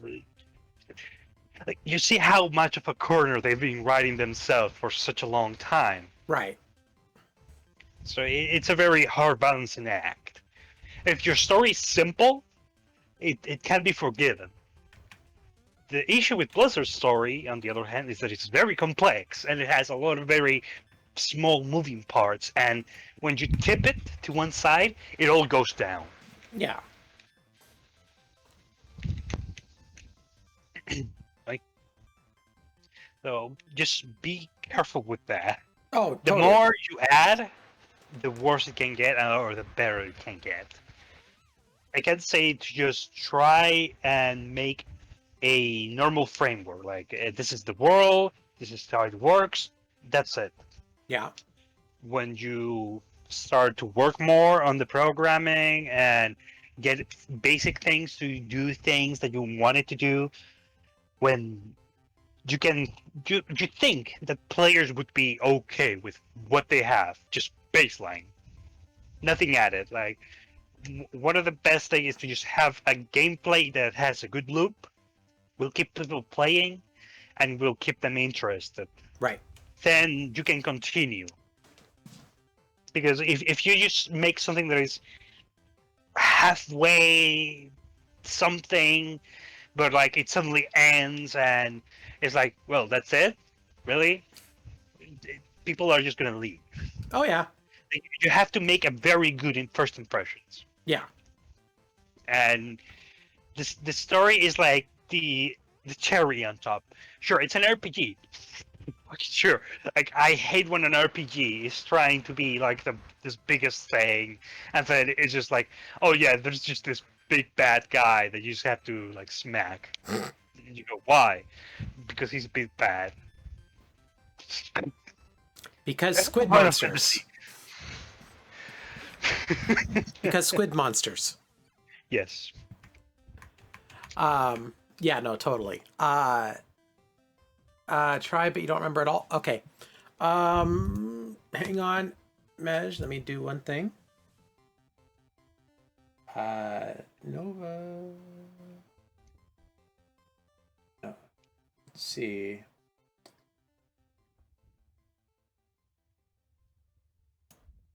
Let me just check real quick. And skaboosh. And okay, we got. Where is Mesh? Actually, I had a conversation about that yesterday. World building. Yeah. It's one of the most important things that a lot of people forget about because it's very difficult, but it adds so much spice and bite to your world and your story that it's amazing that so many people just forget. Oh Like, yeah. let's give two comparisons. It's different media, but you can kind of guess where I'm going from. So, Avatar: The Last Airbender, Mm-hmm. you know, four elements, etc., versus World of Warcraft. Okay, so two different things. Okay, just hold on a moment, please. Okay. Don't run away. I'm not running away. I'm right here. So, if you watch the show, you can see festivals, people praising the Avatar, but in different zones of the world, you can see them hating the Avatar because they didn't help them in certain locations, or maybe they did something to all historical figures of their nation. I think there is one where it's the same type of people, like the same Earth Kingdom, but one of them had a general that was killed by the Avatar, one of the avatars, because he was going to pretty much just try to conquer the whole world, and the Avatar killed them. So now in that city, it's specifically the Avatar is seen as this like evil thing, and they have like a cremation of floats that try to look like the Avatar. Yeah. While in the other city, the Avatar is seen as this holy symbol, this amazing person who helped them survive, and etc. etc. That is such a small fucking thing compared to the whole overarching story of the show, but it builds the world because the Avatar is seen as a person who is not just a religious symbol. It's seen as a person that lived, breathed, and felt differently. On top of that, you also have the whole thing with how each single uh, element has different ramifications. Like the fire people are very temperamental; they feel emotions very vividly. They There nowadays that they are the conquerors. They're seen like the fire used by rage, by hatred, by wanting to kill something. So it's seen as very destructive. Well, if you look at the other people who originally were the first firebenders, they see it as the will, love, emotion, the drive of somebody. Right. Those small things on top of, like, let's say General Iroh or Uncle Iroh, which is the Right. uncle of the prince. He uses firebending to make tea. Right. And if you know anything about tea, it's super touchy. It's very complicated getting it the right temperature, trying to not scald the tea leaves too much, trying to make it so it steeps for not too long. So you can then compare it to how the modern firebending is seen. And it's so different, but it builds more on the character itself. Yeah. Now, compare all of that, all of what I just said about Avatar: The Last Airbender, to how World of Warcraft makes its world building. There's barely anything. There is like legends about the Titans and the Void Lords, and there is something about magic and how it's made, but it's never used in game or in world. Like, for example, mages don't make like super world-defying feats to like help people or anything. It's just like mages just destroy shit. Well, you can see Jaina like making a fucking giant boat float in the sky and then bombard the Forsaken people. Like the powers that they've established that the world has, it's never used. There is no world building. There is no holidays that ever really make sense. Yeah. Like we have what the summer festival and Christmas, and no, and oh, they have also Thanksgiving, which is the Pilgrim's Bounty or something. Okay. It's something like that. So there is barely any type of world building within World of Warcraft, and it's such an expansive world, mind you. It has a lot of story, a lot of things going on for it, but it doesn't have depth, which is the problem. Yeah. So when you make an RPG and you look at modern things, they always forgo the world building because it's way more time consuming. It's way more difficult to make, and you have to think outside the box.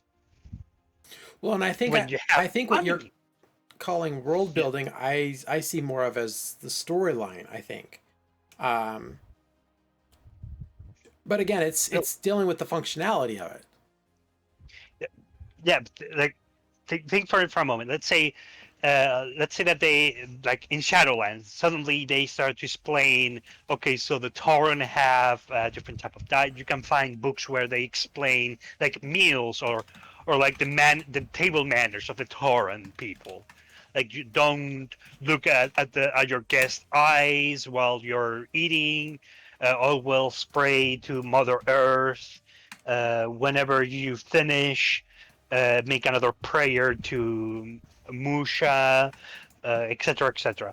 Like those things are little things that, in reality, don't have a hold on how the story overall goes, but it builds on the world itself. Yeah. You see what I mean? Because, for example, the firebending thing that was going on for Avatar, it builds on the world itself. Because who the fuck cares about making tea, right? But I think it adds more character to firebending itself. And Yes. firebending is a very big thing of the world itself. The waterbenders are a very big part of the world, but it also has little things that add on top of the story. Like, for example, there is one episode where um, the girl finds out about blood bending because blood is made manually of water. So if you control the water within the blood of somebody, you can control them. And it's seen as this like forbidden technique because it's unnatural. It's not something that the waterbenders think it should be okay. Right. It adds more things on top of the story. It builds on the world. That's why it's called world building, Yeah. and why so many modern RPGs don't have it. Oh, there he is. He created a new character. Oh, And he just... yeah, that's my rant. Huh? That's my rant. It's something that I really like about RPGs, and that it saddens me that I barely see it anymore. Yeah, no, world building is a huge aspect. I mean, it's hard to, like, you did a really good job. I mean, it's hard to describe the importance of world building, to understand how the world works, basically. And it is such a huge aspect. Um, I mean, I know I just with my lack of ability to communicate what I'm thinking in my own mind, I know I have a hard time describing, the world as it is. Um, this is part of the reason why it's taken me so long to work on it.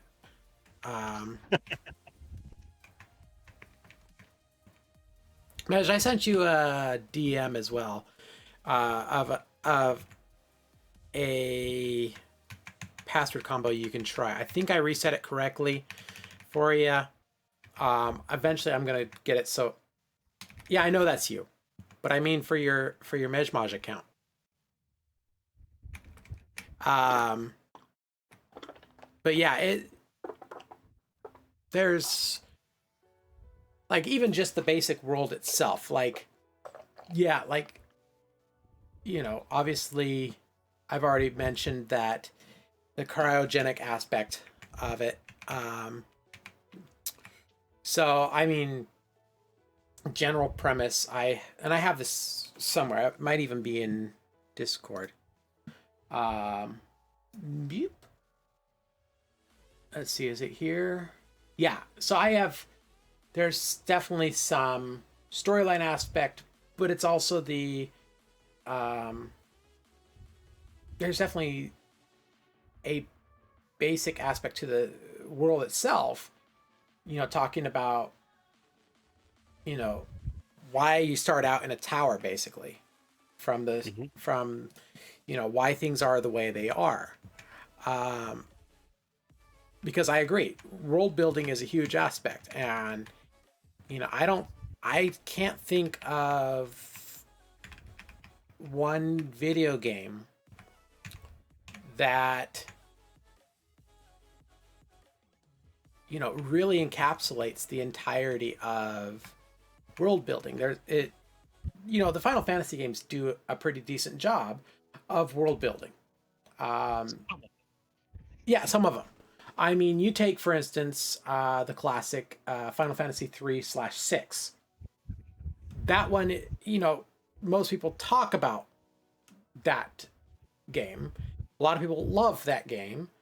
Um, and it does a pretty good job of building a backstory slash world building. Didn't work. Dang it. Okay. Mej, I will figure that out later for you. I will get that account working for you. So don't worry too much about it right now. At least you have a tune that you can get in with. And speaking of which, that's also another thing I have to work on, is making sure to have ways that it prevents multiple account creation. Another form of anarchy in servers, right? Yeah.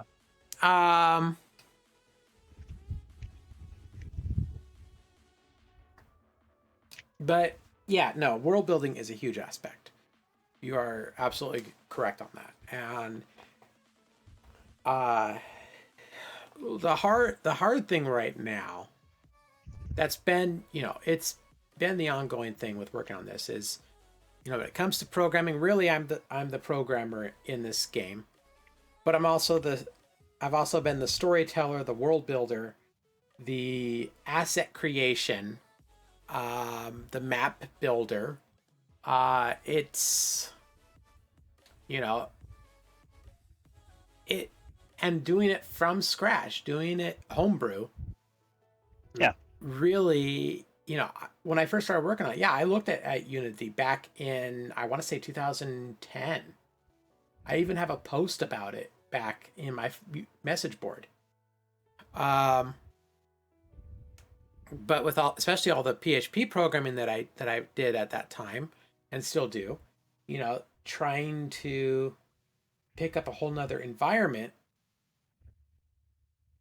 Like, yeah, I hit burnout stages, but I hit it really fast when I was trying to figure that out. But I agree, by utilizing an engine of some kind. That's why I'm looking at like Phaser or stuff like that. I still should be able to accomplish my goals, but be able to finally make decent progress and make it easier for the load to be split as well. Like, yeah, I love when people contribute to this.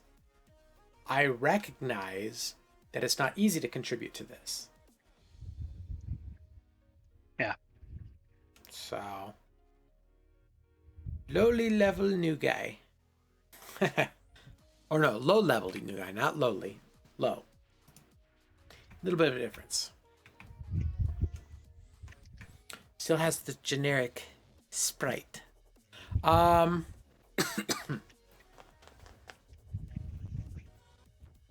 So yeah, I mean, I mean, even if anything, like, setting up so people can contribute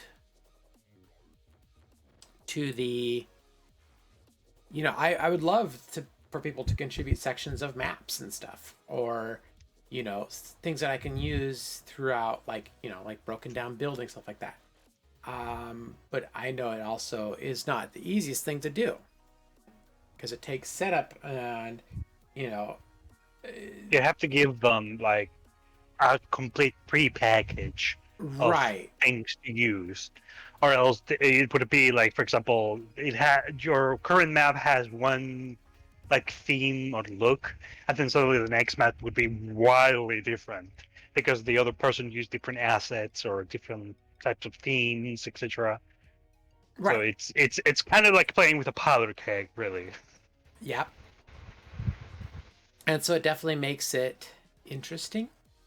Um oh yeah, it's, and that's part of the thing that makes it hard as well, is just, I am a big proponent of people making suggestions, and people providing ways to make the game more enjoyable.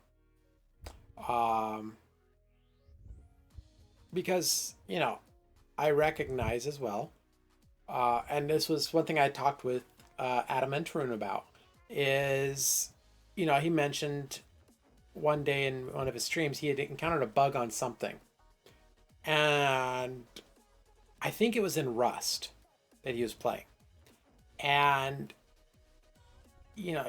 apparently he doesn't normally do bug reports or feature requests because he doesn't feel that they get recognized. And so I had a decent debate with him on that, especially as, games get larger, it's harder to keep up with all the different, to, in a visible fashion, keep up with all the bug reports. And that's why they have teams devoted to it. But it's those bug reports and it's the feature requests that a good software company live by. That's my feeling.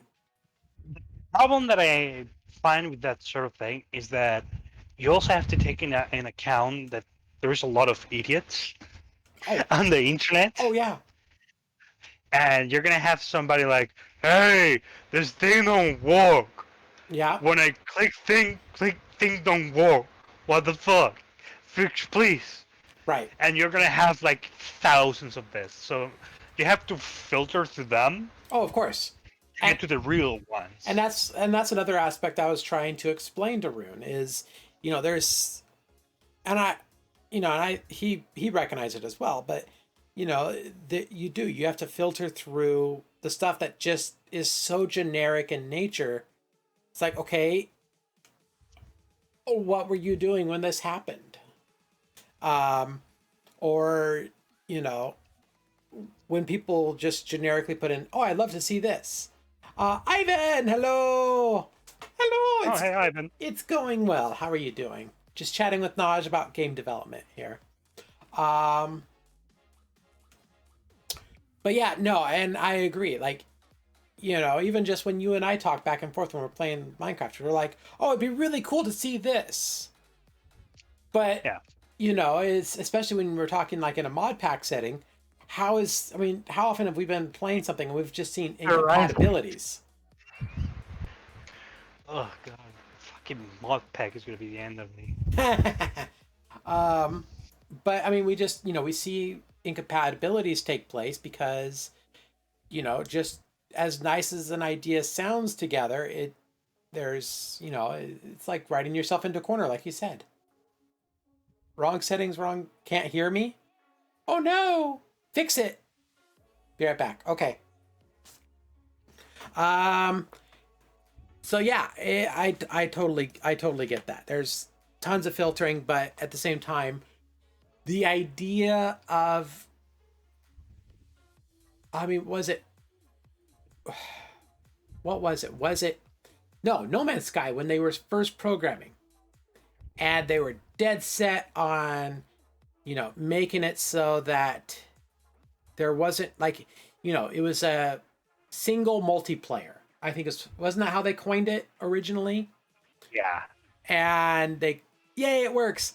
And so, for so long, they made it so you couldn't play with others, where even if you managed to find a planet that another person been on, it was basically that you found the effects of what they have done. I'm doing well. Just chatting with Naj about game development. And it took them, It took them a year or more before they incorporated actual multiplayer where you could interact with your friends. Years. Yeah. And where they were like, no, we're not going to do that. Regardless of what you guys say, we're not planning on implementing that. We want it to be this way. And, the player base, the players are like, this game really needs to have this ability.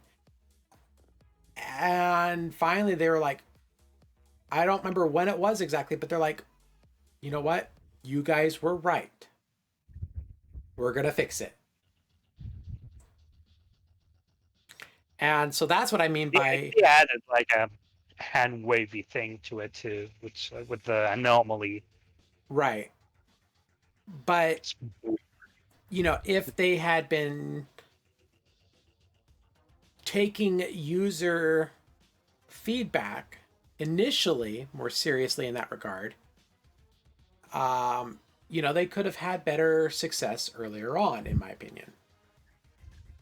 Yeah. And that's what I mean by the feedback. But there were like a lot of missteps with No Man's Sky development story, the misinformed hype, the tricky way that they worded things to make it seem like the game was going to be one thing when it's actually the other, the balance of the game, the way that they handle the semi-multiplayer, all of that was like just a bowl of mistakes. Mm-hmm. And they had to eat up while Sony was like, oh, look at this fucking idiot. Well, Sony was the one to blame the most. Yeah. So, so that's why, now I'm going to have to find a new way to incorporate user feedback and such, because I can't rely on the message board anymore, which I was pushing heavily until, the host behind my message board is like, hey, we're upgrading to PHP. I'm like, I'll test it. Oh, look, this message board doesn't support that version and I can't upgrade it because this message board is heavily modded, I'm not going to lose the stuff I have on here to just... I'll start a new message board. I can do What that. about? I think I've seen it in some other things. I think even some bots in Discord use it, which is that you make it in game like a ticket system. Like in, Mm-hmm. let's say, World of Warcraft, you have that you press the red integration mark and then it has open a ticket. Right. It used to be that you could just straight up send a ticket, and what it would do is that it would mail, the game would then send a mail to an address, formatted in like ticket report system, Right. and then you'd get it into your mail, so you could check it on your own leisure time or whatever. Yeah, no, and that's kind of the basis of how the IT system that I built for work responds around as well. You can build a ticket and then it will send to It's the... forwards. Exactly, it forwards it to the appropriate people. Um, and so no, I definitely agree with that, and I love the idea of having something in the game. Um, why I was originally using an external message board was then, it was one less thing I had to program in Yeah, basically, ease of use, really. and that, yeah, to prevent abuse on it. Where like right now, we know that Mej just created a new tune on here, low level new guy, um, which then now, that's a whole new set of uh, keeping track of messages even. Um, so yeah, I will probably do some form of in-game ticketing system because it just makes sense. I mean, I have the in-game newsletter already, which I can write so people can see the changes that I make. And so I don't, and I've already started utilizing that. But for people to be able to interact and and provide tickets in the game, I agree, is probably going to be, at least initially, the best way to go about it. Um, because I know I've mentioned already, but you know, Mej, to my knowledge, didn't sign up on the message board, and we would give him really bad time about this. And I don't want to make it sound like I'm giving him bad time now, especially since the message board, I don't even know if it is working at the moment. I haven't popped it open. Um, I know at some point it will die in its current state, but I have a backup of it that does function through. Actually, I don't even know if that's up at the moment. Let me take a look. Go on this page. Oh. Hello, can you hear me? Yeah. Okay. I think that your internet or something went down for a moment. Oh, I don't know. Maybe I don't know. Okay. So my web server is not even up at the moment because it's on a little flash stick. And that computer does not appear to be running. Oh, because I took down the forwards. Why did I do that? Okay. But yeah, it's so being able to incorporate directly within the game is, I think, going to be beneficial, at least initially. And that could give people more reason to interact within the game as well. And when they can see, oh, hey, this stuff is actually logged here. It's active here. Huh? You could do it like in Warcraft now with how they do the new alpha and beta testing. Whenever you're doing something, or like you hover your mouse over something, etc., it will give you a little icon to the side of Mm-hmm. the tooltip, which you can press and say report about this, and it will give you the like a ticket thing and say like please report the bug feedback or whatever. Right. Whenever you open a quest window, it will give you report bug feedback. Whenever you beat a boss, it will also give you the prompt, just in case. Okay. Like they really push the good feedback thing on you. Yeah. It seems pushy, but it does help because then you to kind of inch the players towards doing it. Right. No, totally. No, I agree. And there's, and I think that's going to be another reason as well to try to work through an engine.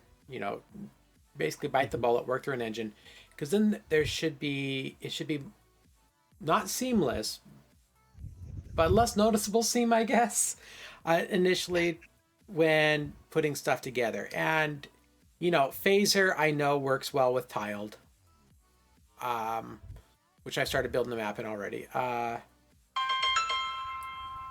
Unity also, like, the thing is that Unity has been seeing a lot of improvement over the years. Right. Compared to how it used to be, it's amazing how well it's advanced. And the only problem that I've seen with Unity and like multiplayer games, it's a game called Escape from Tarkov. Mm-hmm. I don't know if you've heard about it. I have. But they've been super adamant about keeping it being in Unity. And the fact that it's like a seamless world, multiplayer with very huge amount of graphics, etc., etc., it lags. It's the performance is not there. The game doesn't work properly, and they're kind of having to bite down on Unity way too tight, when they should have just moved on to something like Unreal, where they can keep the graphical fidelity and the multiplayer aspect without like losing out too much. Right. Because the fact with Unity is that it has everything. Like, it literally has everything. And nowadays you can find a tutorial or like tips and tricks about how to do something. Like literally everywhere. Yeah. Give me just a minute. So, I have to call someone back real quick, so I need to go BRB, but I will be back in just a few moments. sure thing.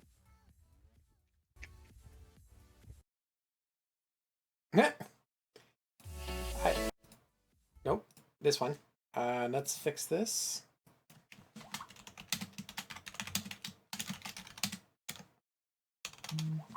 Okay, fix that and go on mute. All right.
All right, I'm back. Welcome back. Thank you. Where were we? No, we're talking about the Unity engine. Oh yeah. So yeah, Unity definitely has some good options. It's flip this back over to gameplay.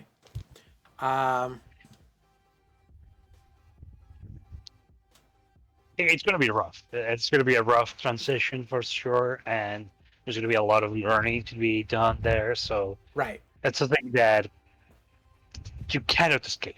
Right. Dragon! Hello! And Art Fuel. Hello. How are you guys doing today? Hi. Yeah, and it's, and that's going to be, no matter what system I go with, we're going to be, when is the demo release? I mean, technically the demo's live always. I've been working on it since 2008. If I waited to release a full version, at the rate I'm going, it wouldn't be released. And so... Yeah, at least it's faster than Yandere Simulator. It's what? At least it's faster than Yandere Simulator. Yeah, true. But you can see it. I'm doing all right, Art Fuel. There we go. So yeah, I mean that's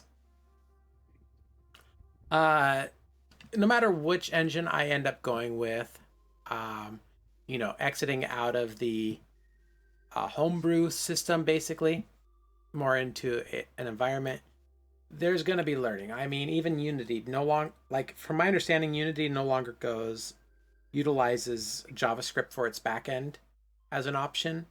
So tying things to actions, it's gonna be learning a whole new language again.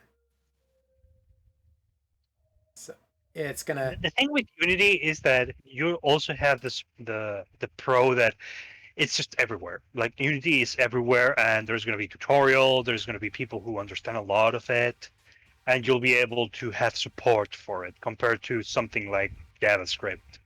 Right. Like pros and cons. Yeah, no, tons of pros and cons.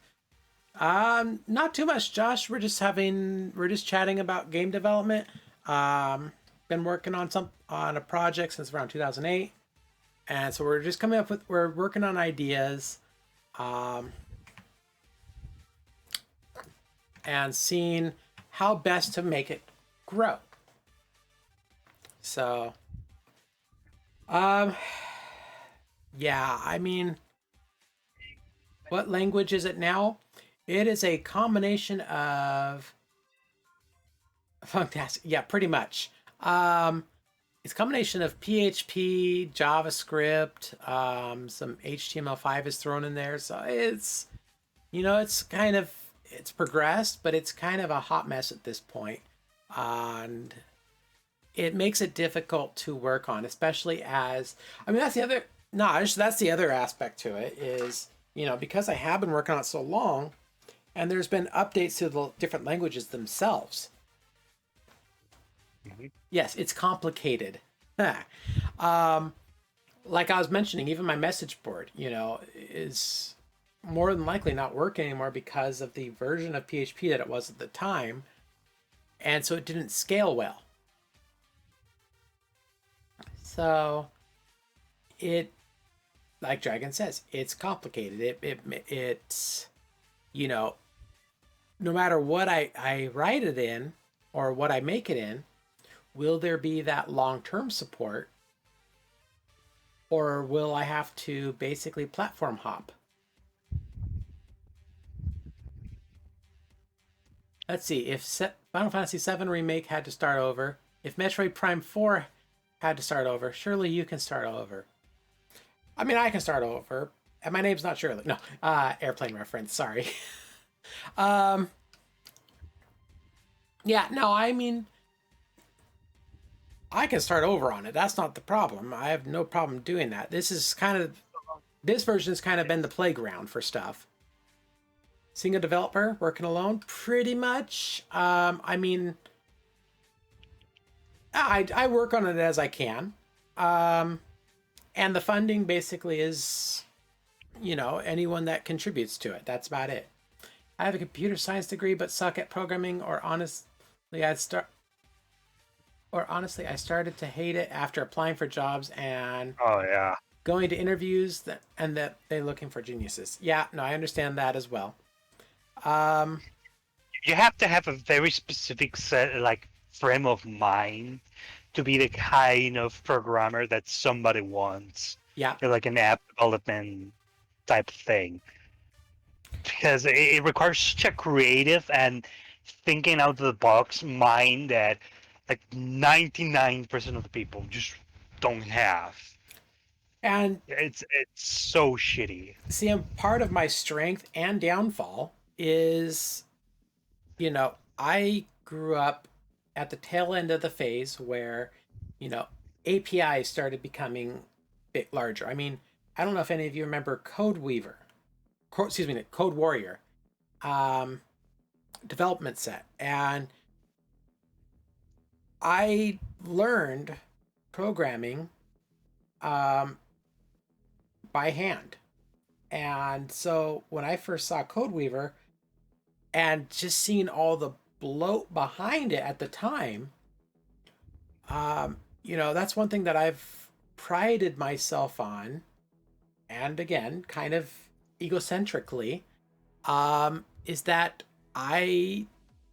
everything I program will run well on a 56K modem.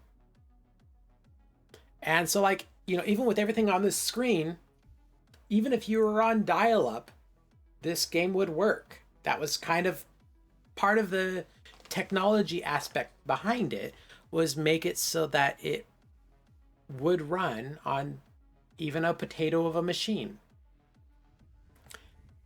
The downside to that is, it definitely, even with where it was at, it lacks a lot of functionality. It has a lot of potential, especially with, since there's a lot of JavaScript behind this, has a lot of potential with developments that have come along in JavaScript in the form of things like Node.js, for real-time interaction on a JavaScript server, basically, and still be able to run on a potato of a machine. So again, we're back to that, what type of engine works best for this. And everyone has their suggestion. Everyone has, the suggestion for what's the best way to go about it, whether that's Unity, whether that's Node, whether that's, there's a few others that I've heard. Even Phaser, to make it multiplayer, would utilize Node, from my understanding. Or some type of socket IO, basically. Unity, from my understanding, to make it a multiplayer game, utilizes socket IO. And so it's finding that balance to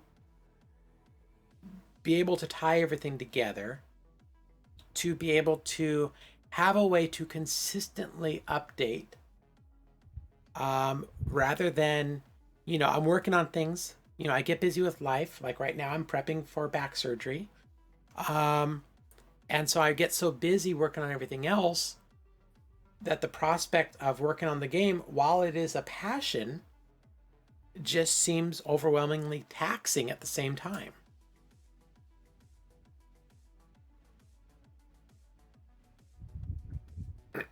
Excuse me. So yeah.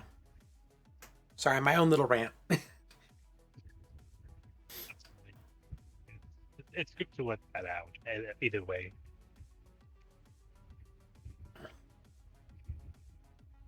Oh, thank you, Artfuel. I'm waiting on a date right now. Certainly never committed to a project as large as a game.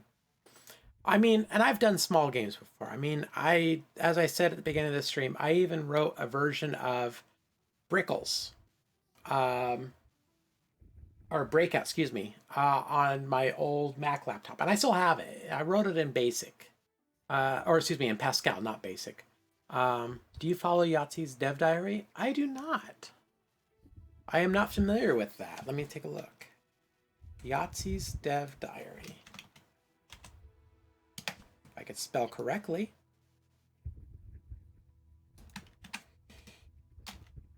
Yahtzee's Dev Diary. Escapist Magazine. I will have to take a look at those.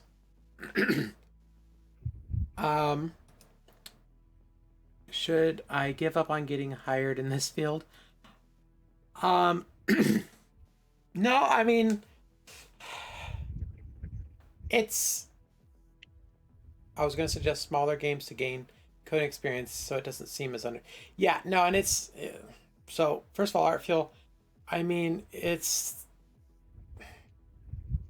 Computer science in general, I mean, that I feel has become one of those catch-all degrees, kind of like business management. The two actually feels like they go well together, but I ended up going back to school to change fields, to get into electrical design with an engineering firm. Just because for a long time, I was burnt out. Because it's like you said, like either they expect you to do everything, or, it feels like you need to be some type of genius at programming or computer science in general. I feel that the expectation has grown on it, so I can't accurately say whether or not you should keep pursuing. I mean, that's really up to you. Josh, I agree, and that's why I've done smaller stuff over the ages. Game development. There's so much to it. As I was telling NaujSama, who's in voice chat with me, Hello. Over the last 12 years, part of the thing that has made this go slower than I would like is, I am pretty much the only programmer on it. I've been primarily finding the assets for it, working on the world building story aspects to it, the map layout more recently as of last year, as well as the homebrew engine that I started back in 2008, which means parts of it are outdated that I've had to update. And so being able to keep that up to date as well adds to the complexity, where, not taking games into situation or into consideration, but I've built inventory systems that ran on mobile environments for fabric warehouses. Even now I'm building a IT system and project management system for the company that I work for, and that's not even my primary hat that I wear there. It's a completely different world, making things like inventory systems versus making a game. Sure, some aspects overlap, but making a game is infinitely more complex in that regard. Especially as a mostly sole developer. And so when I see like these games that started off or primarily have one developer, my hat's off to them. Let's see. So yeah, if you ever want to finish it, making a big workload board so you can see everything. Yeah. But I sort of feel like developing a game on your own, is like a model train set in the basement. You never need to complete the track to enjoy the hobby. Very true.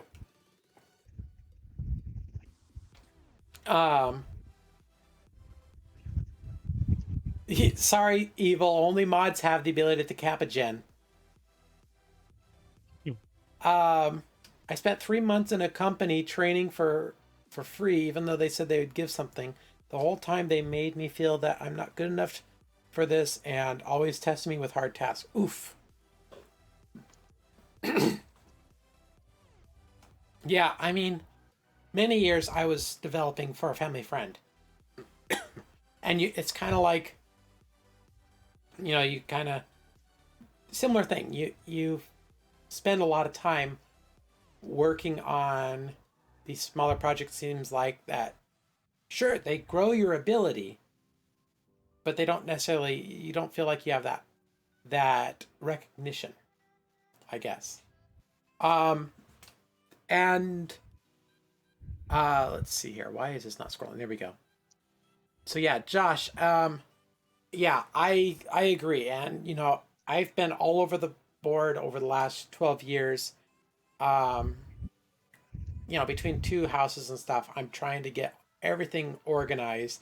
I mean, I have notes all over the place between message board, which no longer works, to, I mean, I have it backed up, so I have the ability to check it. Um, to handwritten notes, to, I'm trying to get everything just consolidated, if for nothing else, then to be able to work on it with people and make it easier to work on. Falling into obscure Harry Potter fanfic. I knew this would happen if I spent long in quarantine. Oh no. So yeah, I mean that's right now you're reading Hogwarts School of Prayer and Miracles. Oh my. So basically right now you're living on a prayer. Um yes, the puns are real here. And in all honesty, it'd be nice to actually set up a team for the game. You know, at if because having a team for the game, like right now, I kind of work on it with Raven. See, it's written by a mother who didn't want her children being seduced by witchcraft, and instead wanted to impress only Christian values on them. Okay. Um. Yeah. Being able to have like a small team, even like I'm working a little bit on it with Raven. He's joined in. He's an admirate at. I can't even speak right anymore. It's disgustingly bad. I can only imagine. Um, I mean, that's not saying anything against Christian values in general, but trying to. You try to be very preachy about it and making a Right. fanfic of something that is supposedly against Christian values. I can only imagine. Um, but yeah, so the I my brain. It's melting. It's melting. It's smelting. Maybe it'll smelt into an ingot. Um,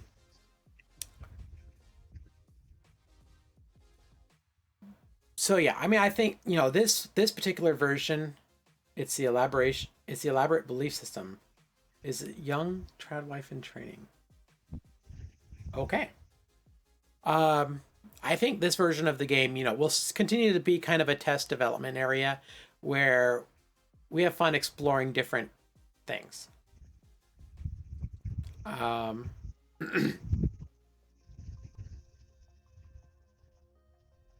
well, I think that last one, Josh, is probably the same in both versions, then, right? Um, but yeah, there's obviously there's a ton to do in whatever version, whether it's this version that I'm working on, whether it's in the next version that will be more um, streamlined, I guess, lack of a better term at the moment.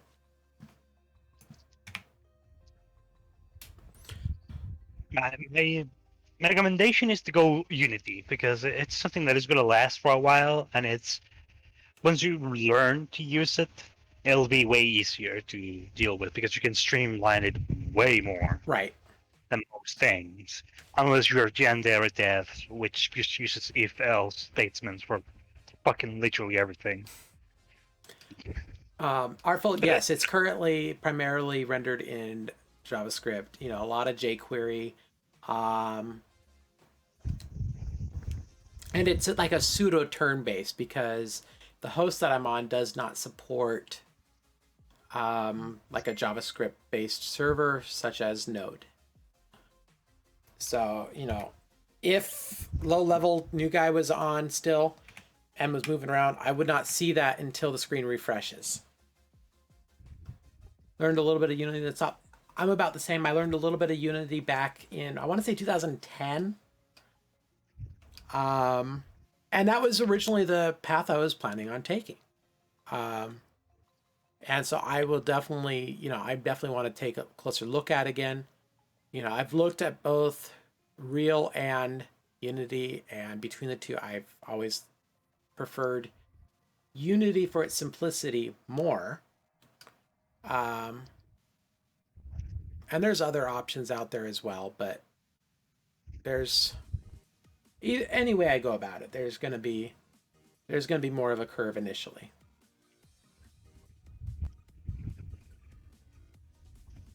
Um, but yeah.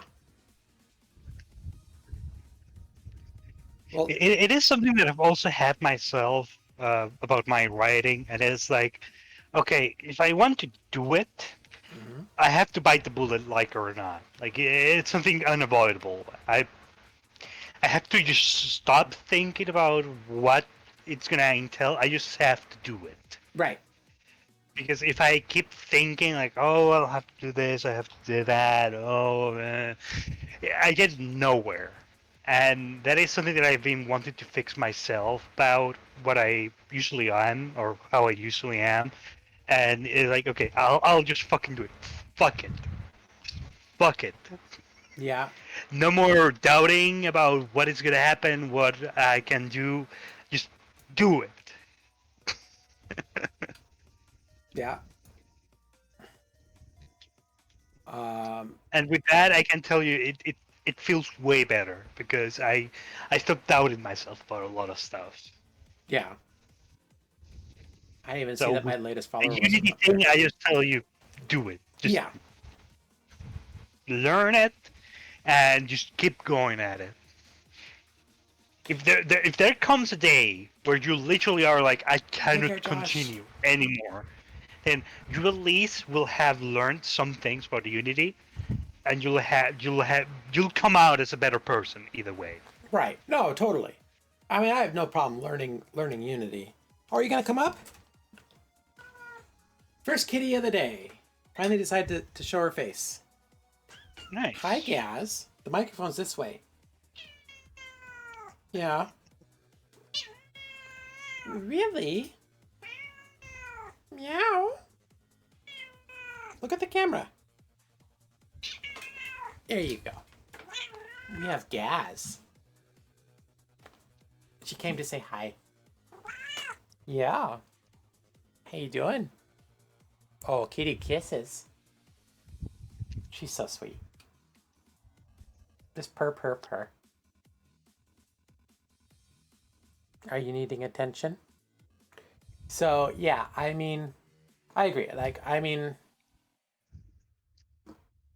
there's nothing that it would hurt to pick Unity back up as well. Um,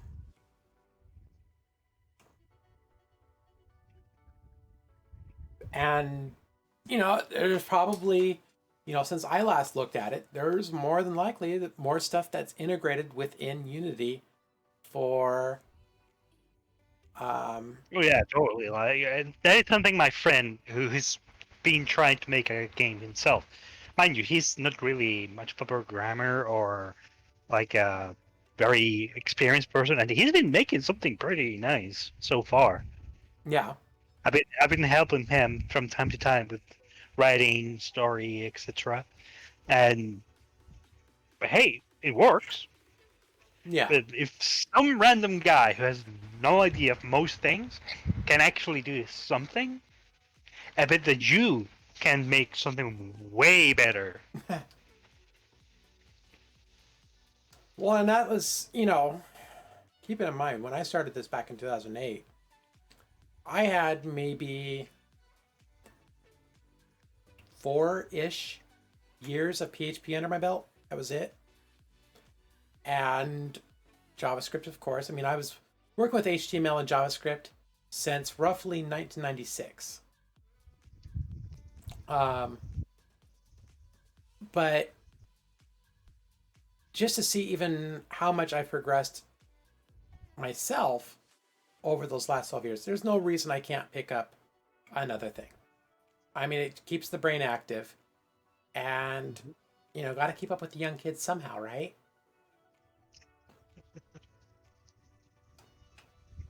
So yeah, no, I agree in that aspect, and so I will definitely be taking a look at it again. You know, it was one of my original. I could, if my message board is functional, I can even show you where I was considering using Unity. Give me just a second here. Let's see if it's actually still up. It is still up right now. Okay. So it's still up for right now. It's still alive for now. All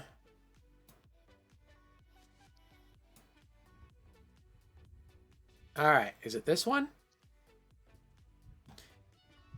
La la la la. Not that one. 2009?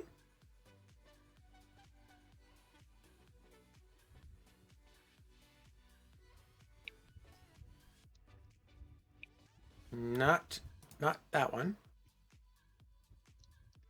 I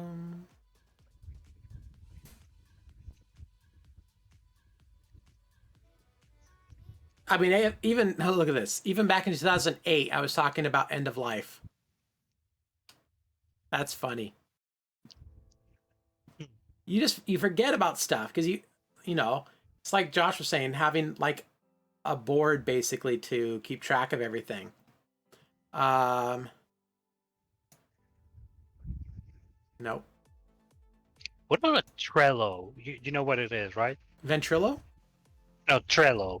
It's like a website where like companies or other types of things set up like a roadmap of features and stuff, requests, etc. Yeah, I mean, ideally, I would have liked to have stuff on the message board, and I'll probably resurrect the message board in some fashion with a new version. Because, huh? I'm posting it. There we go. Oh, Trello. Boop. Yeah, I'll have to take a look at that. Okay, so it's a project management site, basically. So I mean, that's not bad. But you know, the thing I don't really enjoy, I guess, is trying to keep track of stuff like this in Discord.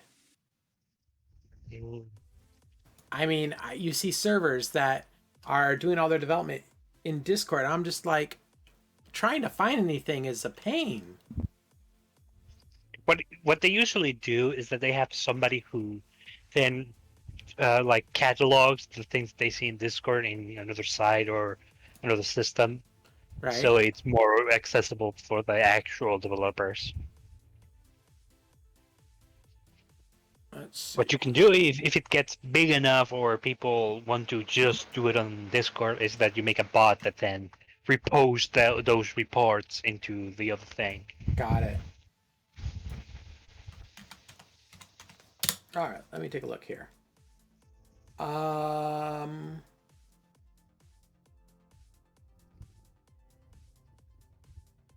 Did I post about it in here?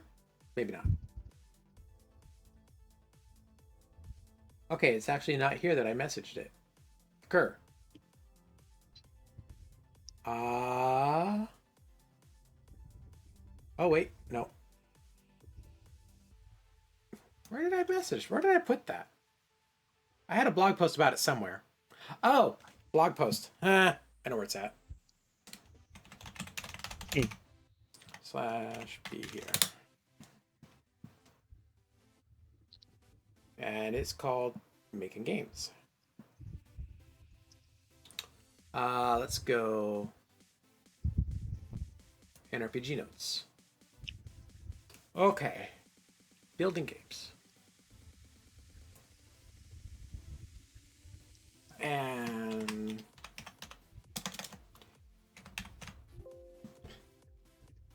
that was in my blog from back in 2010, 2011, I think.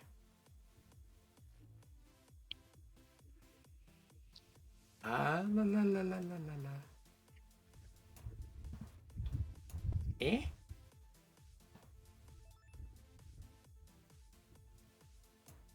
But I probably didn't even post about Unity? Maybe not. Ah, well. I could spend all the time looking for it, but I know I have talked about possibly utilizing it. Like, I don't think I'm having a Mandela effect on that one.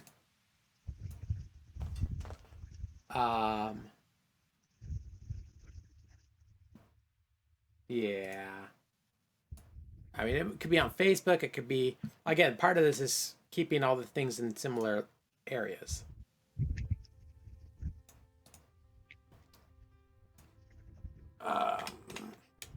Boop. So, oof. Rebuilding. Project rebuild.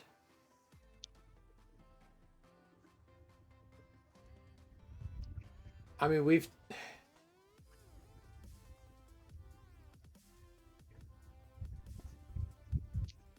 Grr. Okay. Closing that window now because otherwise I'll keep trying to look for it.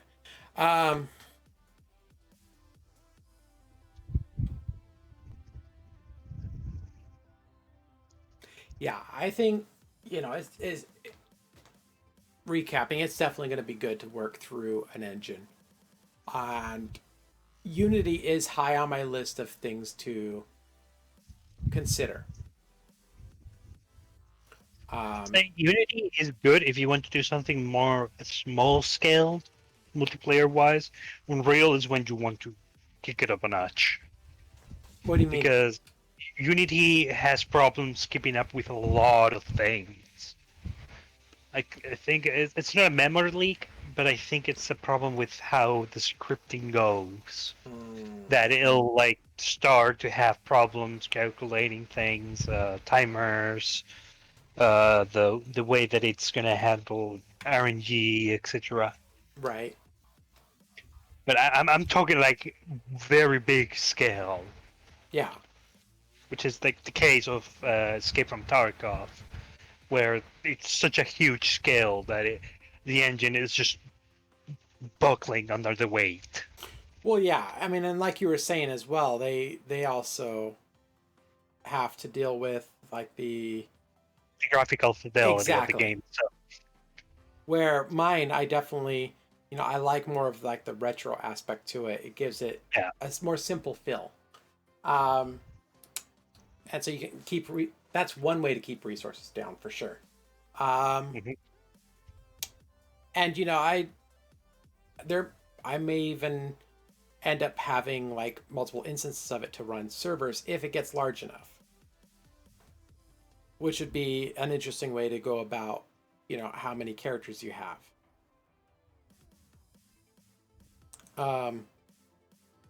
One of the things that a lot of people have told Yandere Dev, because his project is like super. I don't know if you are up to the loop, the whole shenanigans going on with Yandere Simulator, but he has a very bad reputation about taking. He's been taking like 6 years to make a Yandere Simulator, which is like Persona plus Hitman type of game. Social simulator on top of an assassination simulator. Interesting. In like a high school setting, etc., etc. The problem is that he's been taking 6 years to even implement basic things, and the main issue is that he doesn't work on the game while getting paid. Like, I'm not saying that you should do the same because he is getting paid to do it. Right. Like that's the problem. Like people are paying him to work on the fucking game, and he's not doing it. Right. He streams on Twitch, random video games, while he should be working. Like it's like if you worked for the company that you're working for right now, and then you said like, "Nah, I'm not gonna work. I'm just gonna go stream fucking Minecraft." Oh gosh. They just straight up just fire you. Like no, fuck you, get out. And then he has this thing where he goes like, you know what would be cool? Magic. Yeah. Like he just added like a magic system to Yandere Simulator. Well, there is no boss, There is like most of the assassination techniques don't work. The AI is like barely functioning. The game also, like, the scripting weight of the game is so high that if you turn on shadows, unless you have a fucking massive beefy rig, the game would just buckle and like run on like single digits. Oof. It's that bad, and it's because he doesn't focus down on making a basic prototype that Right. has all the basic features, and then build upon that. So that's my recommendation. Not because you're doing horrible, and it's because if you have the foundation of, like, let's say the building, the aging, the NPC interactions with the world around them, and the storing of NPCs and their inventory, the skills, etc., the minions, like you've said. If you have that on one single map, it doesn't even have to be massive or small or anything. It has to be something that works encapsulated on itself. Right. If you focus on that, only that, and then build more on top, and more and more and more, then I think you would be able to just completely start just making maps with different things on top of those things, and then make it so servers are connected within maps. You see what I'm going to? Oh, totally. Right? I mean, and that's part of the reason why, like, on this one, in this playground environment, basically, I made one map to work with to begin with. So I could test different things in a more controlled environment, as it were. So no, I totally get that. Making a control environment where everything can be shown, Right. tested, and without any kind of issues like, it's because the server technology is not implemented yet, or this and blah blah blah. No, it's to make it all in one scene. Yeah. So everything is easily accessible, testable, workable, and fixable in case something breaks. Yeah. The more you add on top, which is the problem with legendary death, I'd say to look up the thing, even if it's not your kind of game, just to see how bad it can get. And like, as a don't do this type of thing. Right. With the game dev. Because he has been adding so many fucking things that don't work together that it's become a balance nightmare, a scripting nightmare, and a fixing nightmare. Oof. That's how bad it's gone for him. And the problem is that he doesn't see this. And he keeps fucking it up. And now that there is some new drama, quote unquote, that has been cropping up because somebody has made a quote unquote fan game of Yandere Death called Lovesick, or I think it's called My Real Emotions or something. Yeah. I don't know. I don't care enough. And they've been doing like something that has taken Yandere Death 4 years to make in like 2 weeks. Yeah. Because how focused and talented they are. And it's scary to think about that there is somebody who has been being paid more than some people have ever been paid in their entire whole fucking lives. Yeah. And he's done something for 6 years that doesn't even qualify as an alpha. Yeah. That's sad, to say the least. Well, Now, it's not to say that you're on the same page. Like, no, whatsoever. Well, I would say this project is. Yeah, like your project has been taking longer, and it's in like a different type of stage than his. But the problem is that you're doing it for free. Yeah. On your own. And the thing is, Yandere got help from other people. Yeah. Like, he got help from, do you know Tiny Dev or Tiny Bill? Not familiar. Those guys offered him a scripter, a programmer, And he shut out. He literally said no because it wouldn't be my code. He literally got offered help on a silver platter, and he said like, "Oh, it wouldn't be my code if you helped me." He literally pissed away a chance to complete his fucking game, and said no. See, and that kind of brings me back to one thing I was saying earlier. I didn't finish my thought earlier because I got myself sidetracked. But I told you that I started by learning code, and so for the longest time, I had, and it's still partially there, an aversion to pre-built tools, and that's my own stigma. And it's something that I have to work through. And so that's part of the reason that I understand that mindset of it wouldn't be my code, but at the same time, there's a point that you have to kind of let go of that. And especially like when you have to stop being like egocentrical, that exactly. It's mine, it's mine. No, like it's been 6 years. Yeah. For him. Or 12 in my case. Like, let's say that you get somebody help from a very big, like, from software person, because they're very knowledgeable of the thing. And then it's like, yeah, I'll help you fix up your code. And then, would you really go like, oh no, because it wouldn't be in my code? Like, and then you would go like, yes, please do it. Yeah, no, I mean, it's, and to answer Artfield, I mean, I live on YouTube tutorials. I live on all sorts of different tutorials. I have no problem with that. And so I know that would make it easier to pick up, especially now, over the last 10 years that I haven't been using Unity. If I had just been staying with Unity this entire time and just even, looked at YouTube for figuring out how to make good use of it, I could have been working wonders on this game.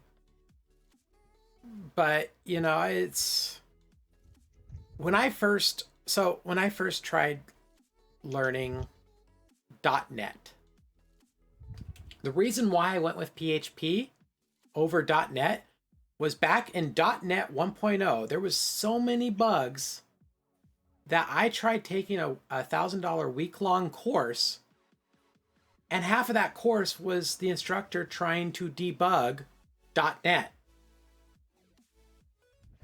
And I'm like, okay, I'm not going the Microsoft route for programming. I'm going to go PHP. I'm going to go open source because I can find stuff. Same type of thing. Same thing, kind of going with Unity. There's so much user resources. That I recognize this, and it's, yeah, so I know that that's going to make a huge difference as far as being able to work within a skeletal framework of the development system. The biggest, not fear, but kind of elitist mindset in my own mind is getting over that, yes, you're utilizing these libraries. Yes, you're going to lose a little bit of efficiency because these libraries are being utilized, but being able to increase production to be able to actually get a game to a functioning state beyond just like some playable battle system map wandering demo is going to be a game, another pun, game changer. I mean, especially as I'm like, you have to let go of the ego, because no, totally. Even as not even about programming, about anything in life, really. Oh yeah. It's something that a lot of people have trouble nowadays, and it really shows with professionals dealing with clients and so on, that the ego is a very difficult thing to let go nowadays. And I've gotten on friends' case before, on many, a few of my friends' case before, for coming at me basically with an elitist attitude about different subjects. Yeah. And it bothers me to no end. And, you know, this is one area, like, I don't talk about it in an elitist fashion, but, you know, my internal monologue was consistently for many years that hand-coded stuff just works better because you don't have all this garbage to go with it, which isn't necessarily the case. So yeah, it's blah.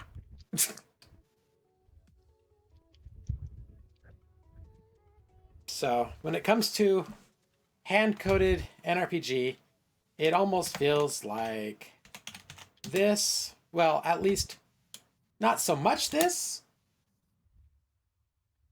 Oh, really? Is the sound not going to work? That's it, Oh, man. Game over, man. It's game over.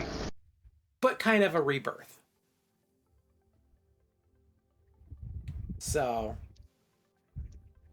we can go from game over to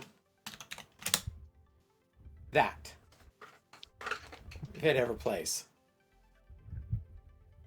Oh, wait. It's... No power in the verse can stop me. There we go. So, yeah, I mean, it's... There's definitely a lot of work to do. But, you know, especially when I have surgery here, I'm going to be down for, you know, a week in the hospital, 2 to 3 weeks in rehab. And then I'm not sure what recovery looks like that at home. You know, I'm going to be hiding because I'm already kind of hiding in preparation for surgery because I don't want a chance getting something, you know, even so much as like a cold from people around me, let alone COVID scares.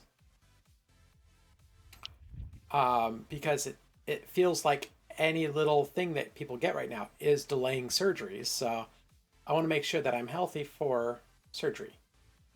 And so this is one, as I finish up getting the house ready, making it more wheelchair accessible, that's going to leave me with more time on my hands outside of work, because I'm fortunate enough to be able to work from home, that I can start putting some effort and energy back into NRPG.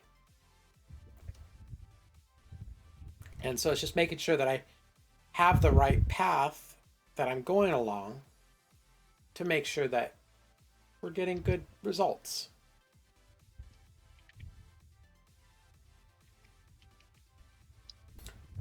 Oh, it's already noon.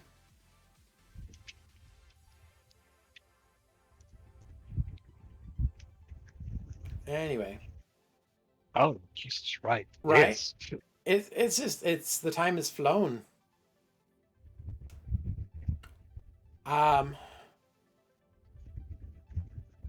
I think I should probably call it for today. It's definitely a good, like, brain session. My brain feels worked. I think I saw Sheppy was up and streaming. So I think we're gonna... He did show up. Huh? He did show up. Yeah, he did show up, but I think he's actually... Nope, sorry. Stream. Yeah, he is. Alright, let's go ahead and shoot a raid his way, because we haven't raided Sheppy in, what, a year? Woo! Big sneeze. Okay, let's see. They've moved everything around. Where's the raid button now? There we go.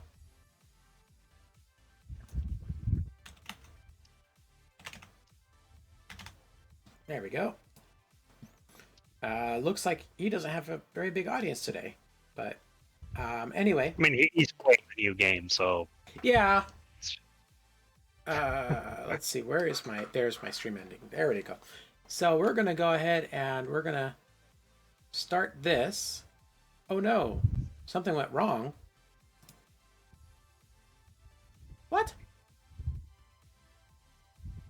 Oh, it's set to raid. Okay.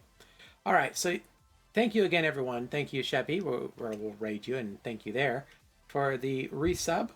And I hope everyone has a marvelous day. Let me switch scenes here to just chatting, so I can bring this over. And make sure you give hearts in chat if you have them when we go raid Sheppy. Anyway, take care, everyone.